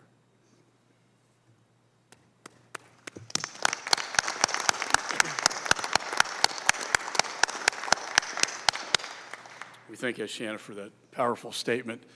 Next, I'd like to recognize the family of Corporal Dagan Page, his father, Greg. Thank you. I'd like to start by thanking this committee for allowing us to be here today to speak, and for the families of these 13 heroes that we have pictures of behind us, for everybody that's here, for all of our service members, all of our veterans, all of our wounded, all of our Gold Star families. Thank you all. My name is Greg Page. I'm the father of Dagan Page. Dagan was a corporal in the Marine Corps and was killed on August 26th at Abbey Gate. I'm going to talk about my son and what has happened since that day. I'm not able to go back beyond that and live in the what-ifs. As I'm sure you can understand, trying to play out all the things that could have kept my son alive is a dark place to go as a Gold Star parent. Something that has become obvious to me since then is that it has become forgotten that my son is more than just a Marine. He was a son, a brother, a boyfriend, a grandson, a cousin, an uncle. He was everyone's best friend. He was not just a number. So I thought it'd be appropriate to start by telling you about my son before his service. Dagan, or Day as we called him, was always an adventure seeker. Even as a toddler, he loved adrenaline, not just your normal excitement from going down a slide or getting swung around. He was always going a little further than that. He was always going full speed. This caused a lot of laughter in him and a lot of panic in us. As he got older, he kept his love of adrenaline and adventure. He began playing hockey and skateboarding when he was very young, and he dressed the part. Long hair, skater clothes, and always going 100 miles an hour. He didn't quit. He had no fear and was all about adventure, experience, and pushing himself. We now have a term for this. We call it living the day way. He proceeded to carry that attitude the rest of his life. He lived without fear. He didn't worry what people thought of him, and he was true to himself. In high school, he played defense for the West Side hockey team. They won the state championship his senior year. His teammates described him as a team player who pushed everyone to get better and pushed even harder when times were down. We heard the same thing many times throughout his life and through his military career, whether as boot camp instructors or his seniors in his battalion. As we have realized now, Dagan always found adventure that included brotherhood, to be a part of something bigger than himself, whether the Marines, hockey, Boy Scouts, or his circle of friends. I say all of this because he wasn't just the Marine that's on the news. He was our son. We ate turkey at Thanksgiving and watched football. We'd go out to dinner and go bowling. He liked to put ranch on everything. He liked to go hunting, sailing, and wakeboarding. He loved to hang out with his friends. He loved to golf. He would keep track of the speed on his skateboard by the radar that was by our house. We watched him play hockey and do things that most kids do as they grow up. He was my son. Needless to say, the knock on our door on August 26th turned our world upside down. To this day, I can't describe the emotion that I felt when I saw two Marines at our door in the shadows. You know why they're there when you see that. It's an emotion I hope to never experience again. We were thrown into a world that we never imagined, and I can't even begin to explain. After going through that and knowing that those killed and wounded were nothing short of heroes that day, imagine how all of those families feel when we see an administration, military leadership, and politicians' first response be, how can we spin this? How can we limit our damage? Or flat out ignore the events and the requests that come their way. Apathy, including those who don't show up to hear the family speak, is a slap in the face to families like mine. It shows that they don't see the human side of what happened that day. As a father, I often think, is there something I could have done in those 23 years to change this path and change what happened? As I mentioned, it's a dark place to go, as you can imagine. And being a father that has thoughts like this, and then hearing the leadership that had the ability to make changes say things like, I have no regrets in the way the withdrawal was handled, or I didn't see any chaos from my perch. I continue to see senior leaders literally turn their back and walk away from those who are trying to support the families and share the story of the events. Yes, that's really happened due to service members speaking about that day publicly. We've been lied to about what happened that day, as well as to what happened to our children. We have been lied to about our relationship with the Taliban, who, by the way, have done more to take out the leaders of this attack than our own leadership has. We have been hidden away to sweep this entire situation under the rug. Today, I ask this committee to remember this is not just a group of service members that were killed or wounded. They are loved family members and friends who deserve more. Get the truth, hold people accountable, and show respect to the affected families. There are a lot of physically and mentally wounded from that day that we owe it to make it sure that the truth is heard and acknowledged. Our family has started the Corporal Dagan Page Foundation to support our veterans community and turn a tragedy into good. But all of that starts with our country's leadership doing the same and recognizing that these are not just numbers, but loved ones. Thank you for your time. I ask for you all to find new ways to grow, make yourself a little uncomfortable in this process, and live the day way.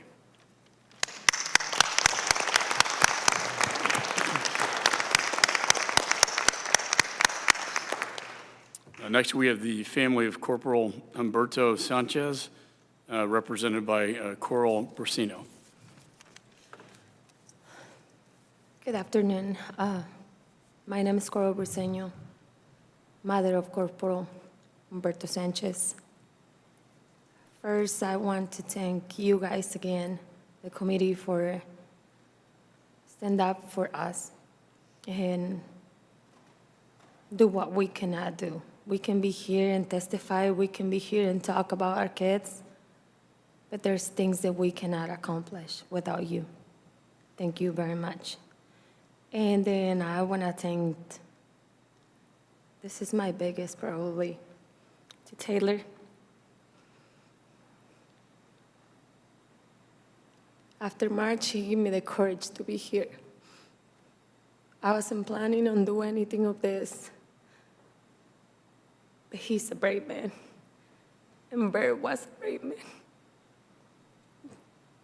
I want to make them proud.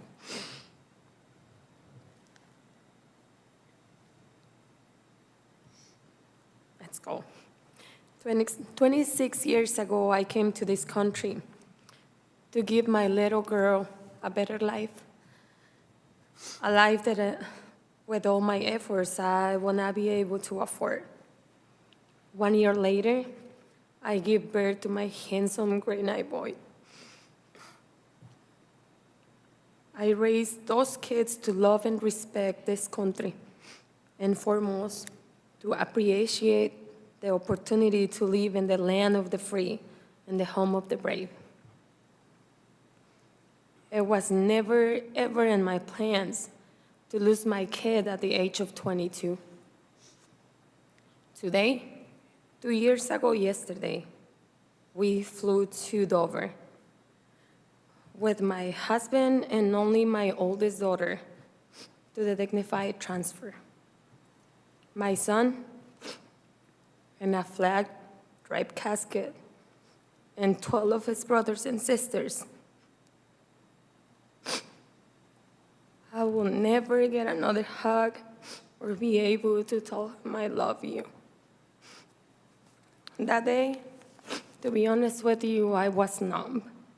I still cannot believe Bear was inside that plane. I truly want to run to his casket, open it, and kiss him. But instead, I have to hold my daughter standing next to me. Her legs were giving out from underneath her as she had just lost her best friend in life. I remember Alan and myself were holding her. The pain Abby was feeling was unexplainable. Bert protected his old sister. They were barely close growing up. She loves her little brother and wants him to be alive. In that moment, it's when I understand that I didn't have another option but to be strong. Even when my pain was probably worse than my daughter's, I still have to be a mom for my 3 kids and my granddaughter that she was only 1 year old. She was not going to be able to raise that little girl. Somebody needs to step up. I learned how to smile during the day and cry at night when no one was looking. My wounds were healing slowly, just learning to live with the emptiness every day. I tried to live my life until this past March when this hearing started and I listened to Tyler testify and something clicked on me. I had stood in my grounds for over 18 months. I was not gonna get involved in anything politically. However, something never felt right in my heart. I am the type of person that likes to listen, not likes to talk and fight. I was being told too many things that didn't match, and the story did not add up. What did really happen? Was I even told the truth about my son's death? Wasn't. Something I learned about my son after he got killed, it was that he always stood for the people, and he stood and defend the ones getting bullied at school, the ones cannot defend themselves. He was the great defender. Who was going to defend my kid now? Who was going to defend the wounded? Who was gonna go to defend the ones serving along his side in Afghanistan? Bert was gone. I understand. He was teaching me a lesson after his passing. I had to finish the work he was doing. He was helping women and children to have a better life here in the United States. And I remember going to Camp Atterbury in Indiana, and I see all those kids with sandals and shorts, and the weather was gonna change really fast. So I went home, I started gathering clothes, shoes in the community, buying it with my own money. I just make sure that those kids have what they need to succeed in life in the United States. This past 2 years, I have been working on healing my own wounds. And to be honest, I really feel selfish because I am not the only one hurt and suffering. If we don't demand this administration to tell us the truth, if we don't get out of our comfort zone and overcome my grief to fight for our kids and their battle brothers and sisters, no one is gonna do it. Our kids deserve answers. We deserve to know the truth and why the government sent our kids to their death. Our wounded return and their futures now altered forever. Soldiers, sailors, and airmen and women fighting their own demons inside their heads, feeling guilty for not being able to help their brothers and sisters. We need closure as a parents. We need this administration to apologize for the awful decisions that lead to the death of our kids. Admit the mistakes they made. The name of our kids needs to be read aloud. And remember, and never be forgotten. 13 beautiful lives were lost on August 26, 2021.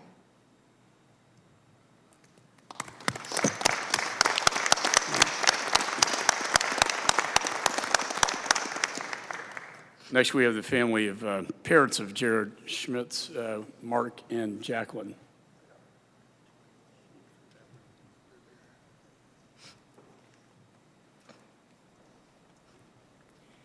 Thank you, Chairman McCall and other members that are in attendance today. We really appreciate it. My name is Jacqueline Schmitz. I'm the stepmother to Marine Lance Corporal Jared Schmitz, who was killed just at the age of 20 on his first deployment to Kabul, Afghanistan, at the Abbey Gate. At the Abbey Gate bombing on August 26, 2021. I'm going to share a little bit about Jared first. I remember the day I first met Jared. A shy 6-year-old walked in to greet me with a white stuffed bunny. He never spoke a word that day, but when I thanked him, his smile melted my heart, and his shy eyes gleamed at me. And it's that smile, even in new or uncomfortable situations, that has warmed the hearts of so many people. And that's a smile now that we can only dream of. Through the years, Jared knew no stranger. He was an easygoing kid and embraced friends from all walks of life. He never had any judgment and always found commonality. Growing up, he had a stepbrother that was 1 year younger than him and 2 little sisters, all of which annoyed him regularly, I'm sure. It wasn't always peaceful or easy being the oldest in our home, but Jared knew just how to balance the scales of chaos. He did it without complaint and keenly knew just how and when he was needed. Even though the Marines was a perfect fit for Jared's personality, we challenged him about that reality. You know, this is not the call of duty. This is real life. But Jared was persistent and dedicated in his path since sophomore year of high school.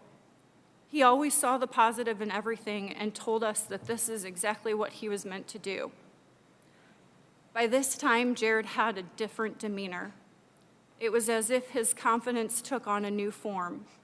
Still childlike innocence, but that shy, timid Jared was nowhere to be seen. He had found his calling. Before he even turned 18, Jared enlisted in the U.S. Marine Corps with the Parent Permission Program. But even prior to that, he trained religiously. Runs in the snow, workouts in 100-degree temperatures, and when he was done, he always smiled, that infectious smile.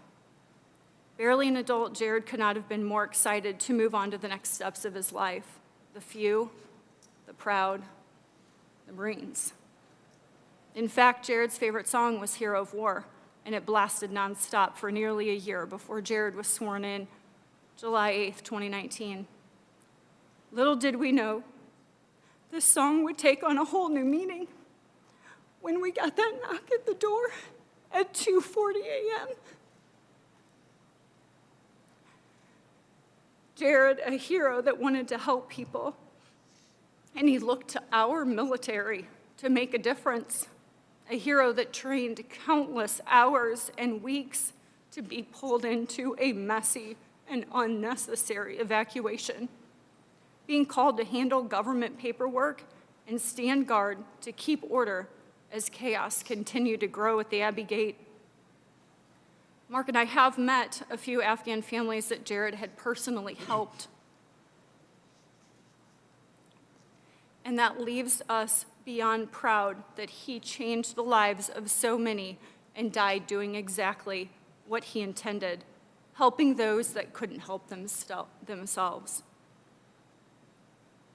But what I still struggle with most is how this was all avoidable and the continued lack of information, help, and accountability and justice from the government. I know from recent testimony that the suicide bomber had been identified for days, yet our men were ordered to stand down. I also find it very frustrating that since day one, our family was lied to. We were pitched a well-executed defense and evacuation, and ultimately spit in our face by referencing the evacuation as an extraordinary success. Is losing 13 of our servicemen and women successful? Is success ending a 20-year war where veterans feel they fought for nothing, they lost their brothers and sisters in arms for nothing? Is success hundreds of other people seriously wounded? As more information has unfolded from the frontline military, I now understand why the Pentagon sat in my dining room and tried to persuade us of details that at the time made no sense. They touted full medical treatment locations, scheduled timings of shifts, and the level of security measures taken with barriers of protection and the reasoning for the chosen Abbey Gate. Our last call with Jared was that he was going on break and then heading out to the airstrip. That's not what happened at all. He never got that break and was actually pulled to the Abbey Gate that was supposed to close hours prior. All our family ever wanted was answers, and nothing has ever added up. One piece of information would conflict with another, and ultimately there was never any physical evidence. I've never been one to follow politics much, but unfortunately when we lost Jared, we were thrust into a political situation, and I could see clearly that everyone had their own agenda. All we wanted were answers. We leaned on our local politicians that spoke outwardly on our behalf, but nothing ever came of it. Here we sit 2 years later. The general public recognizes the sacrifice and unnecessary loss we endured, yet Biden continues to play ignorant to our 13 as it stains his reputation. The military has values much like our Christian family, those of integrity, societal generosity, person of principle, belief in something bigger than yourself, being a leader, being valorous, taking responsibility for your actions, never forgetting those that were killed, and never let rest those that killed them. As a grieving family, I repeat, we just want answers. Why is it that 2 years later we still don't have any information? In fact, more questions are being raised. Again, I'm not a political expert, but I only see much beyond this committee, that not both sides of our political parties are helping our 13 families. I don't understand what they are trying to protect, why some politicians are so afraid to dig into the Abbey Gate disaster. Why is it so hard to get answers from the president and top military leaders? After all, many of those leaders took the military oath and are missing the values I just mentioned earlier, especially being responsible for your actions and never let rest those that killed them. Don't you think it's time for answers? Jared, David, Nicole, Taylor, Ryan, Hunter, Riley, Dylan, Kareem, Johanny, Humberto, Max, and Deegan are not just casualties of war. They are sons and daughters, brothers and sisters, that were pawns in some agenda. And we deserve some information and collaboration from all political parties. It may not be easy or on your specific schedule or docket, but neither was any of this for all of us until it was. Our military was created to protect us, but leading up to August 26, 2021, they were not given that opportunity. The deck was stacked against them by agendas and decisions we still don't fully understand. And many of our politicians are leaving us to die of absolutely no closure, no information, and no accountability. Thank you.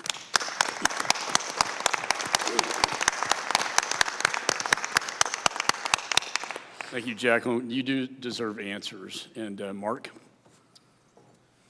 Thank you, Chairman McCall and other members of Congress who are respectful enough to be here today. My name is Mark Schmitz from Wentzville, Missouri. I'm the Gold Star father of Marine Lance Corporal Jared Schmitz, who was killed at the age of 20 at the Abbey Gate in Kabul, Afghanistan on August 26, 2021. I identify as a father, a husband, a pissed-off, fed-up American patriot, and now, thanks to this administration, a Gold Star dad, a title no one ever wants to have. From the age of 3, Jared has always dreamed of being a Marine. Once he made it into his sophomore year of high school, he was hard set on becoming a Marine, his next move after graduation. Little did he know, or I know, that would end up being his final major decision in his life. 2021 rolls around quickly. He says he's getting to come home to see us and his brothers and sisters because he's finally getting to go home on his first deployment to Jordan. I could see the excitement and nerves in his eyes, similar to when he left for boot camp. The unknown could always be a scary thing, but the thrill to see the world also drove the excitement. He felt like he was finally getting the chance to make a difference. He felt by becoming a Marine, he would make that difference a reality. To know Jared meant you knew he always looked out for the little guy. He was the type of young man who looked out for everyone, especially those not capable of looking out for themselves. While in Jordan, he trained with his fellow Marines as they honed their skills to perfection. He earned the right to shoot and train with a designated marksman, so I again reminded him of the opportunity that he could be a sniper someday. He says, "Nah, Dad, too much math." Little did we know at that time that a sniper of all people would be the first and biggest asset that we would meet later on, named Tyler Vargas Andrews. Thank you again, sir, for being here. Jared reached out to me in mid-August and said they were sending him somewhere he couldn't talk about. I knew it had to be Afghanistan. We followed the news back home about what was going on and knew that it had to be the place. Ever since Biden decided to ignore all reliable intelligence from his top advisors and close Bagram Air Force Base, in July 1st, 2021, which directly and immediately led to the Taliban's taking back most of Afghanistan that our warriors previous had fought so hard to control. We knew somehow Jared and his Marine brothers would end up there having to help clean up this mess that never should have been created in the first place. After landing in Afghanistan, a few days went by before I heard from him. When he finally had a chance to call, he told me he was at the Abbey Gate. He said he thought he was going to die there those first couple of days due to the absolute chaos. He said, "Dad, the look on these people's faces was that of utter human desperation, and there's no way that we can save them all." He said he was exhausted and needed to get some rest before going back on the post. He told me they were shifting his post and he would be heading out on the airstrip. That never happened. The next day, the explosion happened. The next day, my son was gone forever. Fortunately, I was able to tell him I loved him one last time.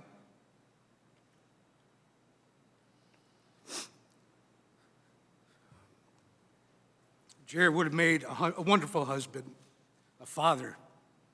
He wanted to go into law enforcement after the Marine Corps, but changed his mind after seeing how our police have been being treated the first year of Biden's administration.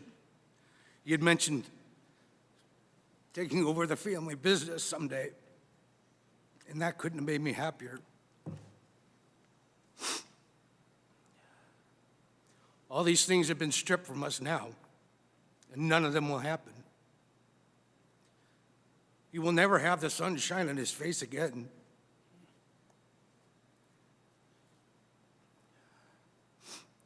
He will never have the chance to get married.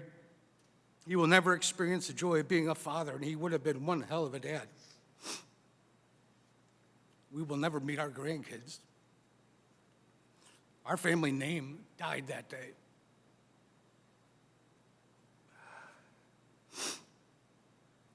Two years has gone by, and where are we? To be frank, we're knee-deep in bullshit, is where we are. Everyone who held a key position in the military still has that position or has been promoted. John Kirby still sits on his perch, which apparently faces the opposite direction from where all the action was. Blinken continues to delay key evidence by ignoring delaying subpoenas. Not a single general slapped down their stars, which should have happened 2 years ago when Biden ignored his reliable intelligence.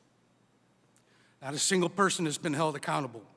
Our so-called leader can't seem to even utter their names in public, not even once. Mr. Biden has run his entire political campaign for 50 years as the family man. Well, I've got news for you, sir. The curtain has been lifting, and that campaign slogan will never work again. We have seen what's going on in your family, and even worse, we've seen how you've been treating us as Gold Star families. And there couldn't be anything more disgusting and cowardly than the way you have treated us. You are a disgrace to this nation. You have no business having ultimate command over our military, and I regret not saying that to your face when I had the opportunity in Dover. I felt it more important to bite my tongue, but I also had more important things on my mind at that time, like receiving my son's lifeless body stateside. While I stood there on the tarmac, watching you check your watch over and over again, all I wanted to do was shout out, "It's 2:30, asshole." But out of respect to the other grieving families, I bit my tongue once again. Well, as you could probably tell by now, I'm done biting my tongue. You, sir, stole their lives, their futures, their dreams, and have ripped apart 13 families. You cannot even man up and admit that. You, sir, gave us all the title Gold Star family. You, sir, discredit honor and integrity. 2 years later, there are things I find myself thinking about. Where and what was Biden's logic sneaking out of Bagram in the middle of the night before ever getting a single Afghan partner or American civilian out? This is the purest definition of intentional negligence. This is just one of many irresponsible and negligent decisions coming from the White House. In addition, leaving behind billions of dollars of our finest military hardware has led to the biggest international free market in history. Unfortunately, this will undoubtedly lead to more American military lives lost in the future. Between what has been happening here domestically for example, the border over the last 2.5 years, and all your failed foreign policy decisions, I would venture a guess that you have more American blood on your hands, Mr. Biden, than any president in U.S. history. While in Florida, I was approached by a CIA operative who connected me with several more operatives on a secure phone call. I was told if the Pentagon, DOD, and state tries to tell you that they had no idea Afghanistan would collapse so fast after a withdrawal, they are completely and utterly full of shit. They kept telling me to follow Bagram, so I did, and so I have. Closing Bagram was the sole responsibility of Joe Biden. It was also the lead domino which led to the demise of all of Afghanistan. Its women, its children, 170 Afghans, 13 American servicemen, and for what? Intelligence given to Joe demonstrated Bagram, hands down, was the most effective and secure place to undertake a mass evacuation. But you chose to ignore all of that. Instead, you chose HKIA, a public airport surrounded by a chain-link fence in an urban environment without even a usable air traffic control tower. One thing I do know, though, Mr. President, China certainly is enjoying our fortress, known as Bagram now. I'm often asked what accountability looks like. Simply put, what is most important to me is that the history books are written accurately and honestly and truthfully about what happened to our fallen 13, the fall of Kabul, and for the truth to be told about those who failed to perform their duties should be identified and should be held appropriately accountable. Lastly, I have prepared a short list of answers I will not stop fighting for as a bare minimum for the unnecessary and avoidable sacrificial offering of our 13 brave children on August 26, 2021. I'm requesting that Chairman McCall of the Foreign Affairs Committee subpoena the Inspectors General Office to review the complaints that were filed prior to the bombing of Abbey Gate and why those complaints went disregarded and who failed to follow up on them. I'm requesting an investigation of President Joe Biden, Secretary of Defense Lloyd Austin, Secretary of State Anthony Blinken as it pertains to Article 3, Sections 2 and 3 of the United States Constitution for their involvement in intentionally leaving Bagram and all of its assets by knowingly aiding known terrorists, all while abandoning U.S. civilians and allied partners. I'm requesting Chairman McCall to subpoena whoever has the stills and video footage from the Abbey Gate surveillance cameras, the sniper tower rifle scope SD cards, any drones that were flying that day, as well as all SD cards seized from cameras worn by our military on the ground that day at Abbey Gate, and any other surveillance equipment used, not already mentioned, so that the committee can see for themselves exactly what happened over there.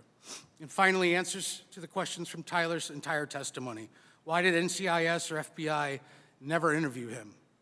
He was easy to find at Walter Reed. How could you send Pentagon officials to Gold Star family living rooms to present your conclusive investigative reports?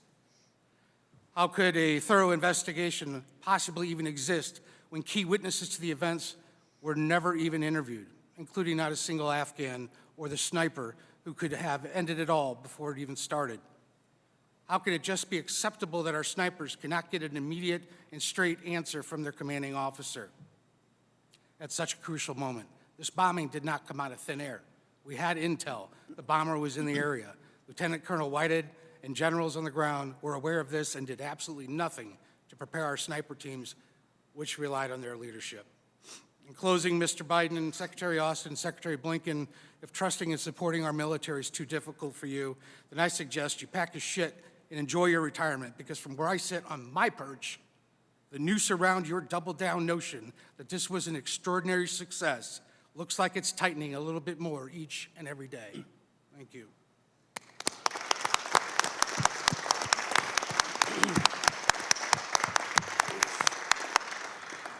Thank you, Mark. Let me say, as a former U.S. attorney, I will follow up on these requests that you've made, and I will not stop until we get answers. Let me just say thank you to all the family members. I know how difficult this is, and nothing we do or say here today will bring back your children, but we can get answers that they deserve, that you deserve, and the American people deserve. In my judgment, history will record this as a disaster of epic proportions. And probably the hardest thing is that it could have been prevented, as we heard from Tyler's testimony. It was so powerful. And we will get to Colonel Whitehead to find out why permission denied. Why was permission denied? Why was permission denied for an airstrike on ISIS-K that could have taken them out before this bombing occurred? You know, real leadership means when you make mistakes, you own it. You know, Harry Truman said the buck stops here. He didn't pass the buck. He said the buck stops here. True leaders own it, they take responsibility, and there's accountability. What I would like to ask all of you very briefly, while the nation is watching right now, and the Pentagon is watching, and the State Department, and the President, this administration is watching this right now. What is your message to the President of the United States? We'll start with Christie.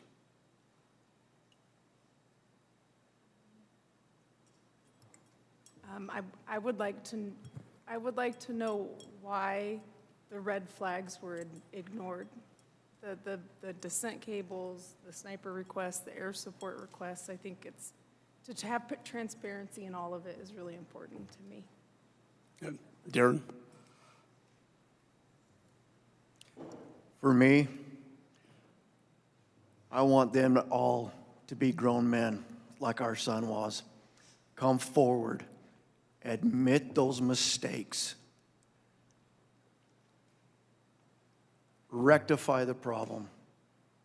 We owe it to our sons and daughters that will come up through the military to know that their leadership has their back. This cannot and should not happen ever again. Thank you. Kelly? As my son, I want the president to do the next right thing. I want him to admit what he did, what he ignored. I want him to say their names, and I want this to never happen again. Thank you. Paula? I, too, want accountability from the executive office. I would also like to say that anyone that is running for office right now, make sure that they never make the same mistakes that this current office has made. Americans expect accountability, honesty, and to be able to trust our leaders to do exactly what they are told to do by the people. And that's what we expect on this next administration. Excellent. Herman? I personally will pose a challenge to the president. I think our children, our sons and daughters, had more courage in their little fingers than this man has shown while he's been in office. So my challenge is tell the truth, all the truth to all of us, or get out of the way. Alicia?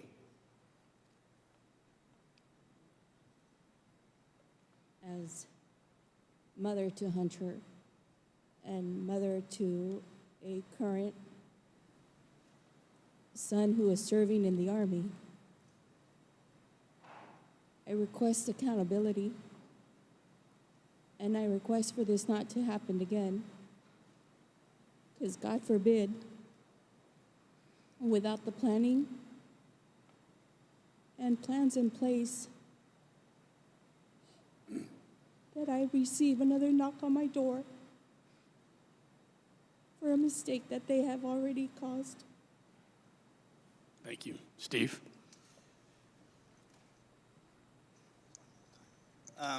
Yeah, I would like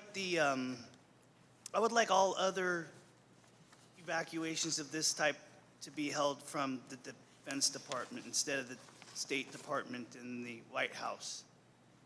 And I don't think we could change, to be honest with you, I think they had to do it again, they do it the exact same way. I don't think we've changed or we would change their chain of thoughts, but I would reiterate that, you know, they need to have 13 of these pictures in the Rose Garden at the White House and be honored by this administration, period. Thank you. I agree. Greg? acknowledge what happened that day.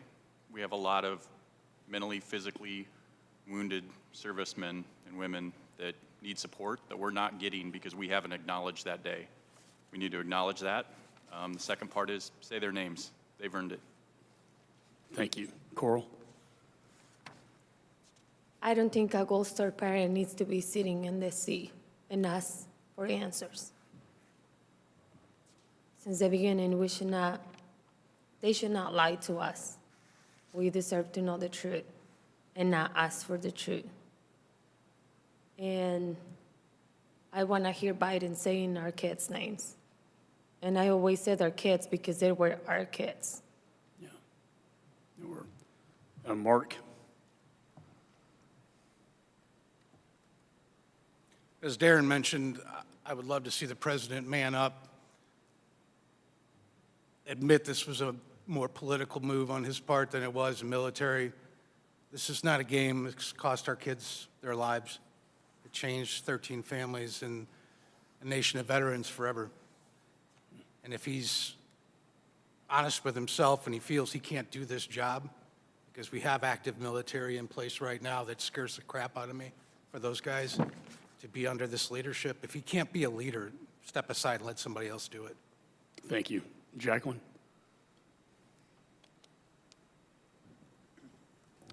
Again, as I had mentioned, I would ask him to, accept accountability and help those other veterans that we are close to that are really struggling or who have already taken their lives because of what happened. We don't need any more of that. And he needs to own up and acknowledge exactly what happened. Thank you. And I know the nation's watching. I know the administration's watching. And I know the president will hear your voices. And I hope that he does respond to each of you because you deserve it after everything you've been through over the past 2 years. So with that, I'd like to recognize Ms. Dean for her questions.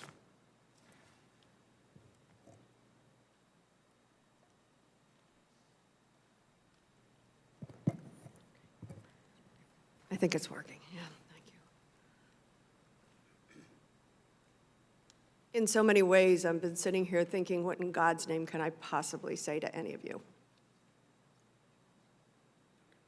Your loss is unimaginable. You so generously say you don't want any other parent to go through this same hell. And we're here for that same purpose, I will say that. We want to learn. We want to understand. We want accountability. We want the facts and the truth. It's been pointed out that I'm a Democrat sitting here, but I'm not alone. Democrats want answers too. This was a grievous end to a 20-year war that represented so much pain and sacrifice for families. You think of it, some of your children and their kids, they're our kids too, 20 years old as the war, only 20 years old. So please, please know that in my heart, and I know I'm not alone, we know you deserve the truth. It's really at my core, in my job, I believe we all deserve the truth. I don't see this as a political game. I see this as life and death. And much more importantly, it is about service to country. What your children did, who they are and were, what they stood for and continue to stand for as we say their names over and over again, is the very best of us. I never served in the military. I'm in extraordinary awe of our veterans, of our Gold Star families, of those we've lost. So please, please know you are not alone in your search for the truth. Chairman McCall, after our set of hearings, I have spoken with the administration directly about the truth and the gathering of the facts, and making sure there is accountability for what happened, for the chaos at the end of this war, at the withdrawal at Abbey Gate, to better understand it for the very purpose that we never go through it again, but certainly to honor what you are here doing. So I have very little to ask because you've been so abundantly clear, but I guess I do want to reflect to you your losses, your extraordinary losses, in some cases 2 children, and what you bring to this table, sadly what you have to bring to every day, the strength to make sure we know your children's stories. I think it was you who said your son had taught you a lesson as you move forward in life. Your children are continuing to teach us all lessons. We honor their service. We are compassionate to you. And I say that not as a Democrat or as a politician or as a member of Congress, but as an American. We honor you. And I think in the little bit of time I have left, in each one of your sons and daughters, you talked about their drive, their absolute commitment to service, so that America better understands where does that come from in a young person. Maybe a couple of you might offer to me and to really those who are watching, where does that passion for service come from? Would anyone like to tell me about that? I would like to come forward on that. We taught Ryan to make a difference. And from an hour old, he did a push-up. We knew he was going to be something. So all I can say is that Ryan fulfilled our family's wishes to finish well and to make a difference. Thank you. Mark? We raised Jared with morals and dignity, with the faith and belief in God. And he knew the difference between right and wrong. He understood the difference between David and Goliath. I guess he always kind of pictured himself as David, but what other place could you ever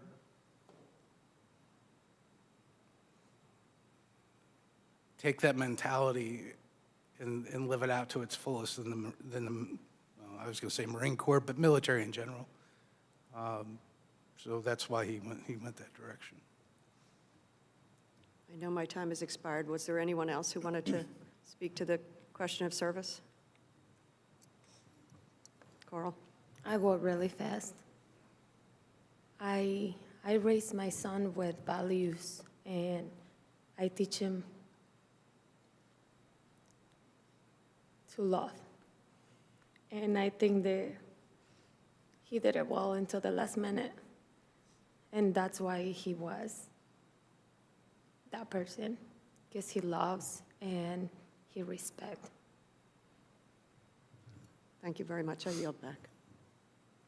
Thank you, Malene. And I know that you and I can work together, regardless of party labels, to get answers for these families. And so Mr. Mast has graciously deferred his time, and now we will go to Mr. Wilson.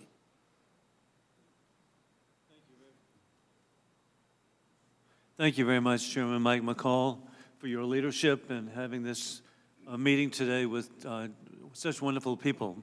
And I want to thank the courageous parents and family members here. I'm grateful to be a fellow Afghanistan veteran parent myself. My son, Hunter Taylor Wilson, served for a year in Afghanistan as an engineer, and I'm just so grateful for his service. And we know that the American and allied troops have been successful in keeping Americans safe from terrorist attacks for 22 years. Your families will always be American heroes for the ongoing global war on terrorism. I also identify as a veteran myself, of the South Carolina Army National Guard, 218th Brigade, led by General Bob Livingston. During their year-long deployment in Afghanistan, I visited 4 times to learn of their devotion to their Afghan brothers for freedom. Biden's shameful political decision ignored military advice. Mr. Nikoui and Mr. Schmitz, you are right. Biden has no letters he falsely claimed. To the contrary, Biden's political decision is the worst military and foreign policy decision in American history, putting American families at risk worldwide.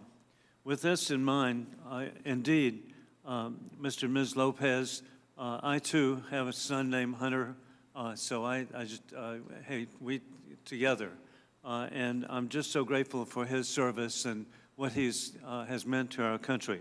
With that in mind, what records and information does the administration have that you would like to see?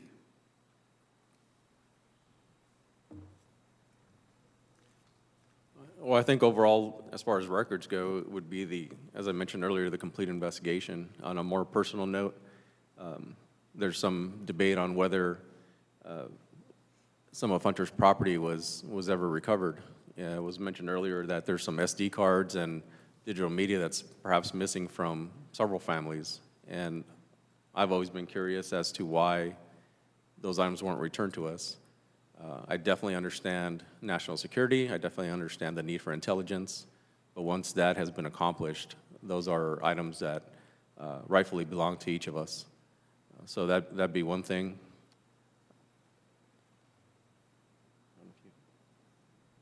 To piggyback on that, we were told that none of his property was located or it was misplaced. Via Instagram messages and pictures posted by the Marines that were there, we found a picture of all our kids' flak vests laying on the ground, discarded and picked through. We found his kill patch months after the Marines had returned. A junior Marine had collected my son's kill patch, and it was given back to us months after he had been laid to rest. So for the military to tell us that their items were discarded or lost,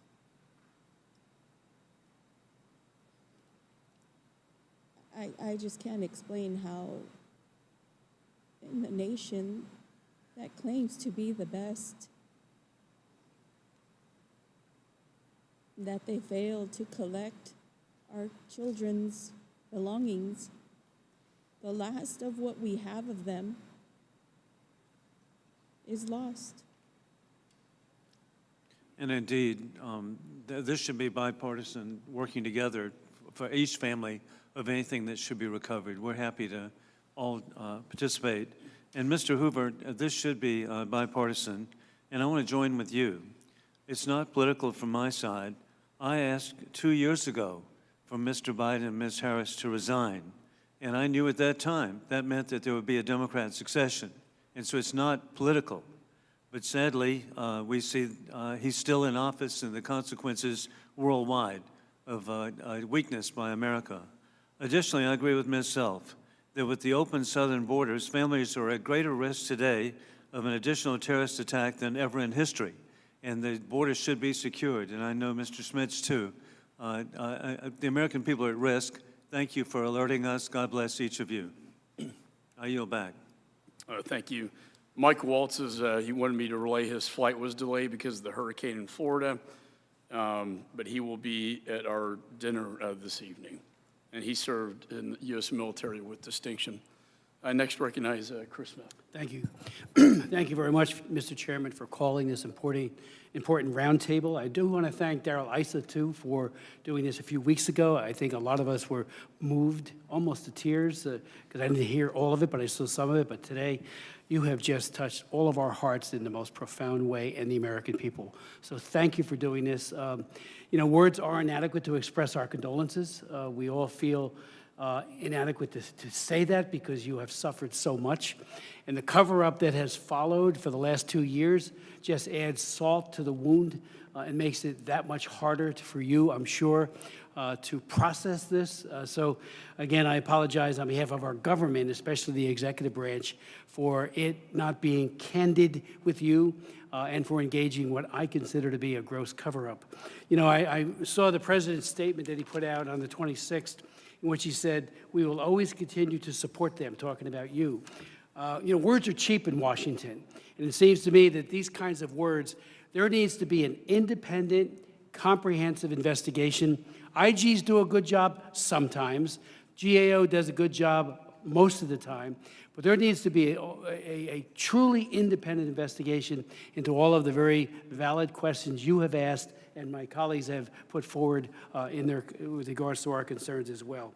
I think that the Biden, Blinken, Austin, and Milley ought to meet with you just like this, a roundtable discussion. No timetable. Don't let it say, oh, you got an hour, you got 45 minutes. As long as it takes for you to convey to them the horror that you have faced, and of course the horror that your loved ones endured because of this. Yes, we had a hearing. We heard from Tyler Vargas Andrews, Sergeant. Thank you for that. And we were all moved. He had clear line of sight, could have taken out the perpetrator of this horrible crime, and yet he could not get permission. So thank you, Sergeant, for that. And that is, you know, it just shows such a breakdown in the chain of command. So again, my final thought would be to all of you, an independent investigation, I think that has to be done. It has to be done well. Outside people, we can't turn to the Pentagon, which unfortunately has vested interests in perpetrating myths. We need to have honesty here, and we need outside people on perhaps even a blue ribbon commission to investigate this. High-level people who know how to ask hard questions. This committee will do it. You know, the chairman has clearly indicated that he's doing it. We're all behind him on that. But we need answers. We need it now. And for it not to happen again, hopefully, God willing, we do need a next steps. So this kind of charade and this kind of spin, Greg Page spin, it just ends. It's got to be the truth and nothing but the truth. I yield back. Gentleman yields. Mr. Ice is recognized. Thank you, Mr. Chairman. And Congresswoman Dean, I want to thank you for being here. Your words and your presence says a lot toward the importance of what the families have to say here. Paula, I'm a fellow Army person, so please understand, in my 20-plus years of representing Camp Pendleton, a little bit of the Marine has fallen off, me. And one of them, unfortunately, I'm going to show right now, which is from A Few Good Men. It said, we didn't join the Corps because we felt like we joined because it was a life, we didn't because it was a life decision. We wanted to live by a code. We live by, another quote, we live by a code, sir. Either we were right or we were wrong. We don't make deals. One of the challenges that we face every day now is that our country has begun making deals. And you hear it every day here. So one thing that I think is important for us all to understand today is we've got to stop making deals. I'm going to ask a question at the end of this quick statement. Cheryl, I want to let you know that I've been honored to, at the end of this all, to present you a flag. That flag was flown over the Capitol 2 years to the day on Saturday. That was an unusual day because at the behest of the Speaker, the flag of the Capitol was flying at half-mast in honor of all of your family members. That doesn't happen very often. It is truly a unique event to have that happen, and it did so because the Speaker knew the importance. So each of you will receive a flag flown that day over the Capitol, a day in which, in honor of your fallen, we flew at half-mast.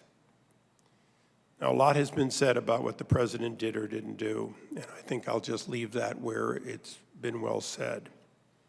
But I'm going to ask a question, which is a question I think that all of us will go away with, because your children your siblings, for some in the back. They died for a cause they believed in. They died for a code they lived by. I'm going to ask just one question that's been bugging me. 2 years ago, had the Taliban become so strong we could not defeat them, had ISIS become so strong we could not contain them, had Al-Qaeda or Boko Haram become people that we had to compromise and negotiate, or had we become so weak we could no longer defeat them?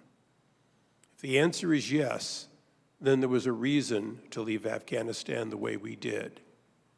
But we still stand with our allies in Europe against a threat from the East. We still stand in the Pacific against any aggression there. We still stand at the North-South Korean border with our colleagues in the Republican of Korea Army to prevent the kind of aggression that has occurred in the past. So I'd ask you, as people who have paid a sacrifice that we can only imagine in horror of losing a child, a loved one, should we quit standing because we are too weak or because the others are too strong? Or should we continue to stand up against aggression the way your loved ones did and paid the price for it?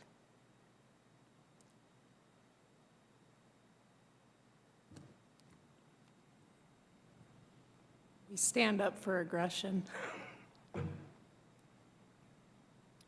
We have to continue to stand up.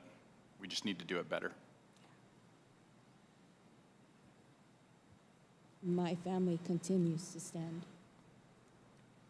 Thank you for their service. No, add to that, to answer your previous question, we're strong where it counts, where the boots on the ground. You know, there's a lot of, all these families signed up. They continue to sign up. There's a lot of young men and women out there that continue to sign up. Unfortunately, it looks like where we've become weak are some of the decision makers. I concur with that also. And I also want to recant one statement I've made today. There was only 6 of us sent from the Army to help out those extra Marines. So, it doesn't take but a few good men, Paula. Thank you.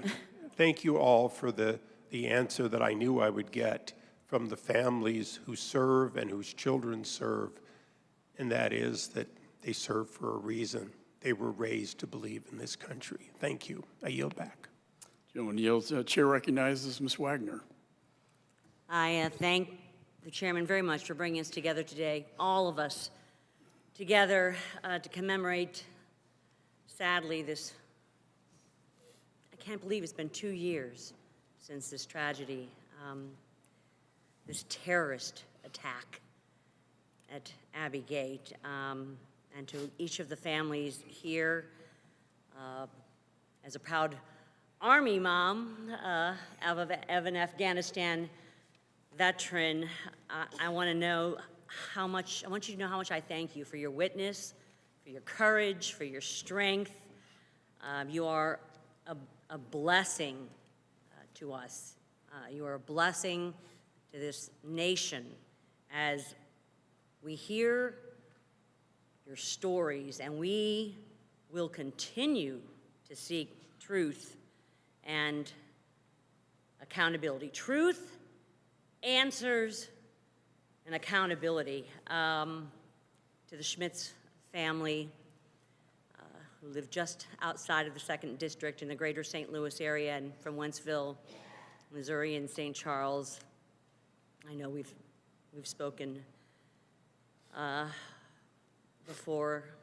Young Jared was only 20 years old, and if I understand the story right, he had to ask your permission at 17 to enlist early, just so that he could serve and fulfill that mission that he had grown into. Our prayers continue to be with you, and your anger, I think we are all emboldened by that and feel the same anger as you do as we seek answers and accountability here. I would submit to all of you, there was an article put out today, it's a new account, it's a reporter, a writer from The Atlantic. His name is Mr. Franklin Foyer, and it details President Biden's horrific failure in Afghanistan, and it confirms in just an excruciating and painful, heartbreaking detail what we knew from the very beginning, that President Biden's was committed the United States to just a deeply flawed and bad plan. And it was obvious from day one that this shameful flight from Afghanistan was going to be a disaster and a humanitarian tragedy. And in fact, it was. And what is amazing about this is that the president refused again and again and again to recognize the reality on the ground and fix his mistakes against the advice of many experts and advisors. It's hubris, complete and total incompetence and hubris. It was a dishonorable flight from Afghanistan and was a betrayal of our service members and the brave Afghans who lived and worked and fought alongside us, our allies. And the administration needs to own what they did. Again and again, we have directed the State Department in the strongest possible terms to cooperate with our investigation. I want you to know that. And I've been, as all my colleagues have been, to the State Department's woefully inadequate readouts and classified briefings, and I've read the overly redacted documents that they've grudgingly provided with disgust. They have done their best to hide the incompetence, but know this committee's not going to stand for it. We are not going to stand for this. We will not rest until this administration takes responsibility for its failure to see this mission through, to say your children's names. We will get that accountability. I'd just like, Mr. Chairman, to go around the room one more time and have each of you say your child's name in a word or two that describes who they are.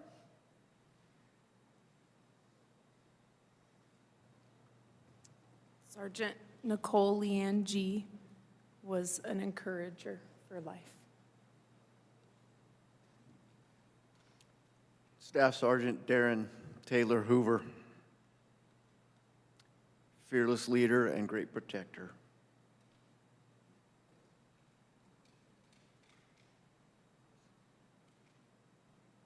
My Taylor Hoover, champion of people, a lover of human. Army Staff Sergeant Ryan Christian Knauss, brave, influencer, full of joy.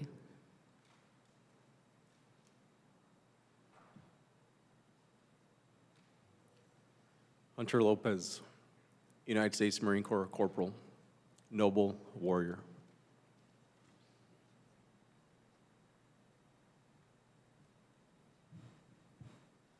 Hunter Lopez, Jedi warrior.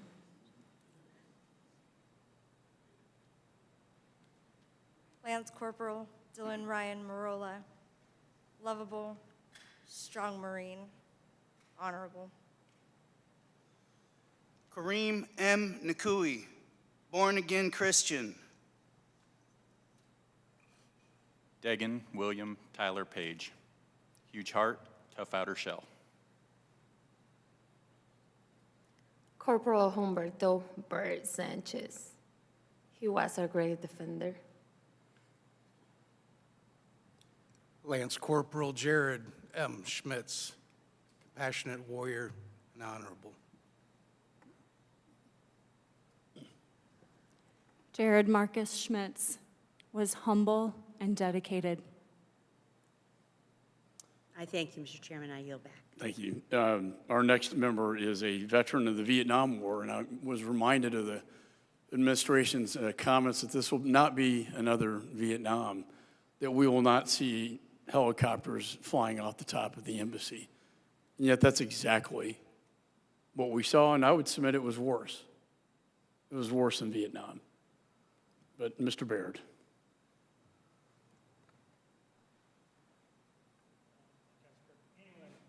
Thank you, Mr. Chairman, and Ranking Member, I really appreciate having this opportunity for all of you to be here and share your very compelling stories.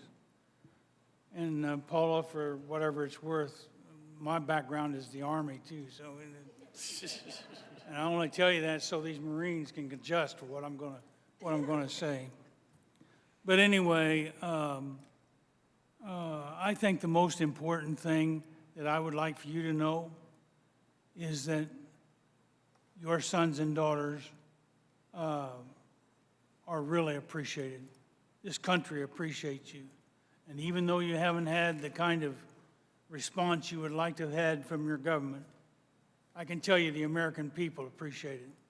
And I think you should be very proud. And I can say this with integrity.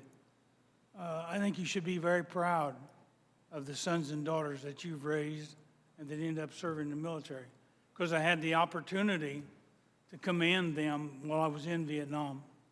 And our gun trucks, we ran with convoys. Our job was to protect that convoy. And whenever it was hit, we had to go try to protect our drivers. And never once did I see one of our members of the gun trucks hesitate. That's the kind of courage and the kind of young people that you raised. And so they fit very well with your concerns here. And I think the last thing I would just say is, by you being here, by you telling your compelling stories about your family, I think that makes us all stand up and take notice of what we might need to do or do better in future situations. And so I can tell you this, for those young people that I served with, I could call the ones of us that are left today, and they'd be here as quick as they could be here. And they were given an award. They were inducted into the Transportation Hall of Fame because of their courage and the work that they did. And so I take my hat off to them, and I take my hat off to all your families. And I want you to be very proud, and I want you to be very proud of the kind of young men and women that you raised. And I thank you for being here. That's great. Our final member is a veteran of the United States Army, Mr. Mills. Thank you, Mr. Chairman. Accountability. Transparency. Transparency. Accountability. Two words I keep hearing from every single person here. But we sit here 2 years later with not a single person having resigned, having been transparent, having been held accountable. Even though we know that there was willful dereliction of duty, and you can call it what you'd like. Maybe it's a vote of no confidence, maybe it is articles of impeachment, whatever it's deemed worthy. But I look at this at the highest level. You have the right to call yourself the Commander-in-Chief or the Secretary of Defense or the Secretary of State, then the accountability stops at you. And not a single one has had the honor of standing up and saying, this was on me. I have an issue with that. And to answer former Ambassador Wagner, Representative Wagner's question of description of your sons and daughters, simple. It's a hero. I had the honor of serving in the United States Army as an Army combat veteran of the 82nd Airborne Division, where I know that Staff Sergeant Knauss had also served. And I can remember in my time of service, one of the things that we used to always look at was ensuring that we completed our missions and our objectives to the greatest extent possible. Now, I want to be clear on something by saying that. The failures that occurred in this Afghan botched withdrawal had everything to do with the suits and nothing to do with the boots. Our men and women carried out their missions, their objectives, their purpose with honor, with integrity, with courage. And they don't deserve to have the feeling as if all that they had fought and lost was for nothing. So to everyone who had served over the 20-plus years in Afghanistan or Iraq, your heroes and your service meant something. You know, when I asked Secretary Austin about what the definition of dereliction of duty is, he acknowledged my questioning. When I asked him if someone could be removed for dereliction or willful dereliction of duty, he acknowledged it, not realizing that I was talking about him. And I stand by my articles of impeachment that I've put forward against Secretary of Defense Lloyd Austin. And I do find that whether he found there was credible intel or not, and I'm utilizing his terminology where he talked about the identification of whether it was credible and actual intel, and whether or not it could have been prevented, we all know that it could have. I've seen the intel reports, how detailed they were up to the day, how they were planning the attack, how they were readying the attack, how they were entering the city, how the planning is now completed, how the attack is imminent. And then I looked at Secretary Blinken, who actually received something. The woman who was responsible for these descent cables had 16 years plus of time where she had been reviewing these cables. And I know that Ambassador Wagner had put her on the spot because she knows about these, having served as Secretary of State.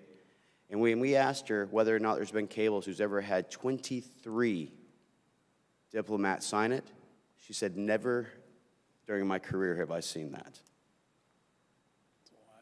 The idea that this was political optics over military strategy is the reason that we have 13 Gold Star families sitting amongst us, and I'm honored to be here. I haven't been in Congress long, but one of the things that I pledged is that I would get accountability, answers, and transparency. I think that those descent cables, as well as for those intel reports, should be declassified for the families and for the American people so we can get one of those two words, which is transparency. And Tyler, let me just tell you, you're a hero, and I'm honored to call you a brother. And I'm grateful that you're here today. Your testimony was one of the strongest, and I was nearly looking like I was cutting onions because you had me tearing up so bad on that one.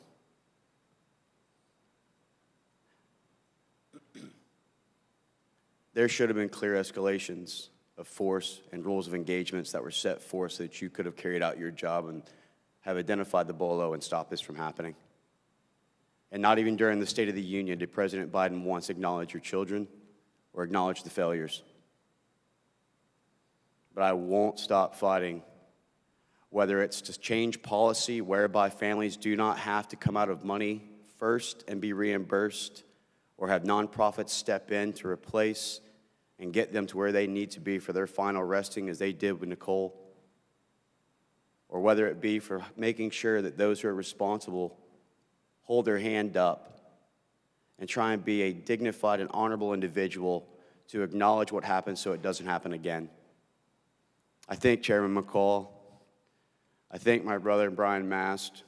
I thank Ms. Dean for being here and for acknowledging the sacrifices so that we can not just look at this from a partisan perspective, but so that we can get accountability that guarantees that we don't see this again, whether it be in Iraq, whether it be in Syria, or any other future operations.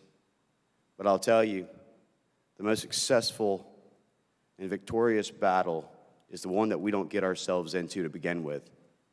We have to start prioritizing our nation, our people, our borders, and make that our priority, and not the borders and the lives 9,000 miles away. Our American lives must come first, and I'm honored to be here, and thank you so much for everything that you did. With that, I yield back.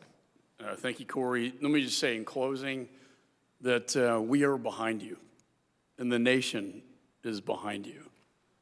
And we will seek justice, and we will hold those accountable for you, but most importantly for your children. They deserve that. And every veteran who served in Afghanistan deserves that. So at this time, we will have a flag presentation of a flag flown over the United States Capitol in honor of your child. They were flown on the second anniversary of the terror attack at Abbey Gate. May we never forget them and their sacrifice. So I would ask that each family rise and stand beside the photo of your loved one, and the members here will present a flag to each of the families.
United States of America, all those to the 2nd Congressional District and beyond, and the 3rd District, Missouri, as I said,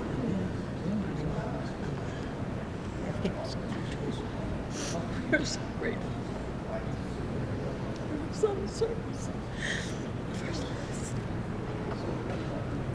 God bless. Got you. No sponsors. No powers. We got you back at the building.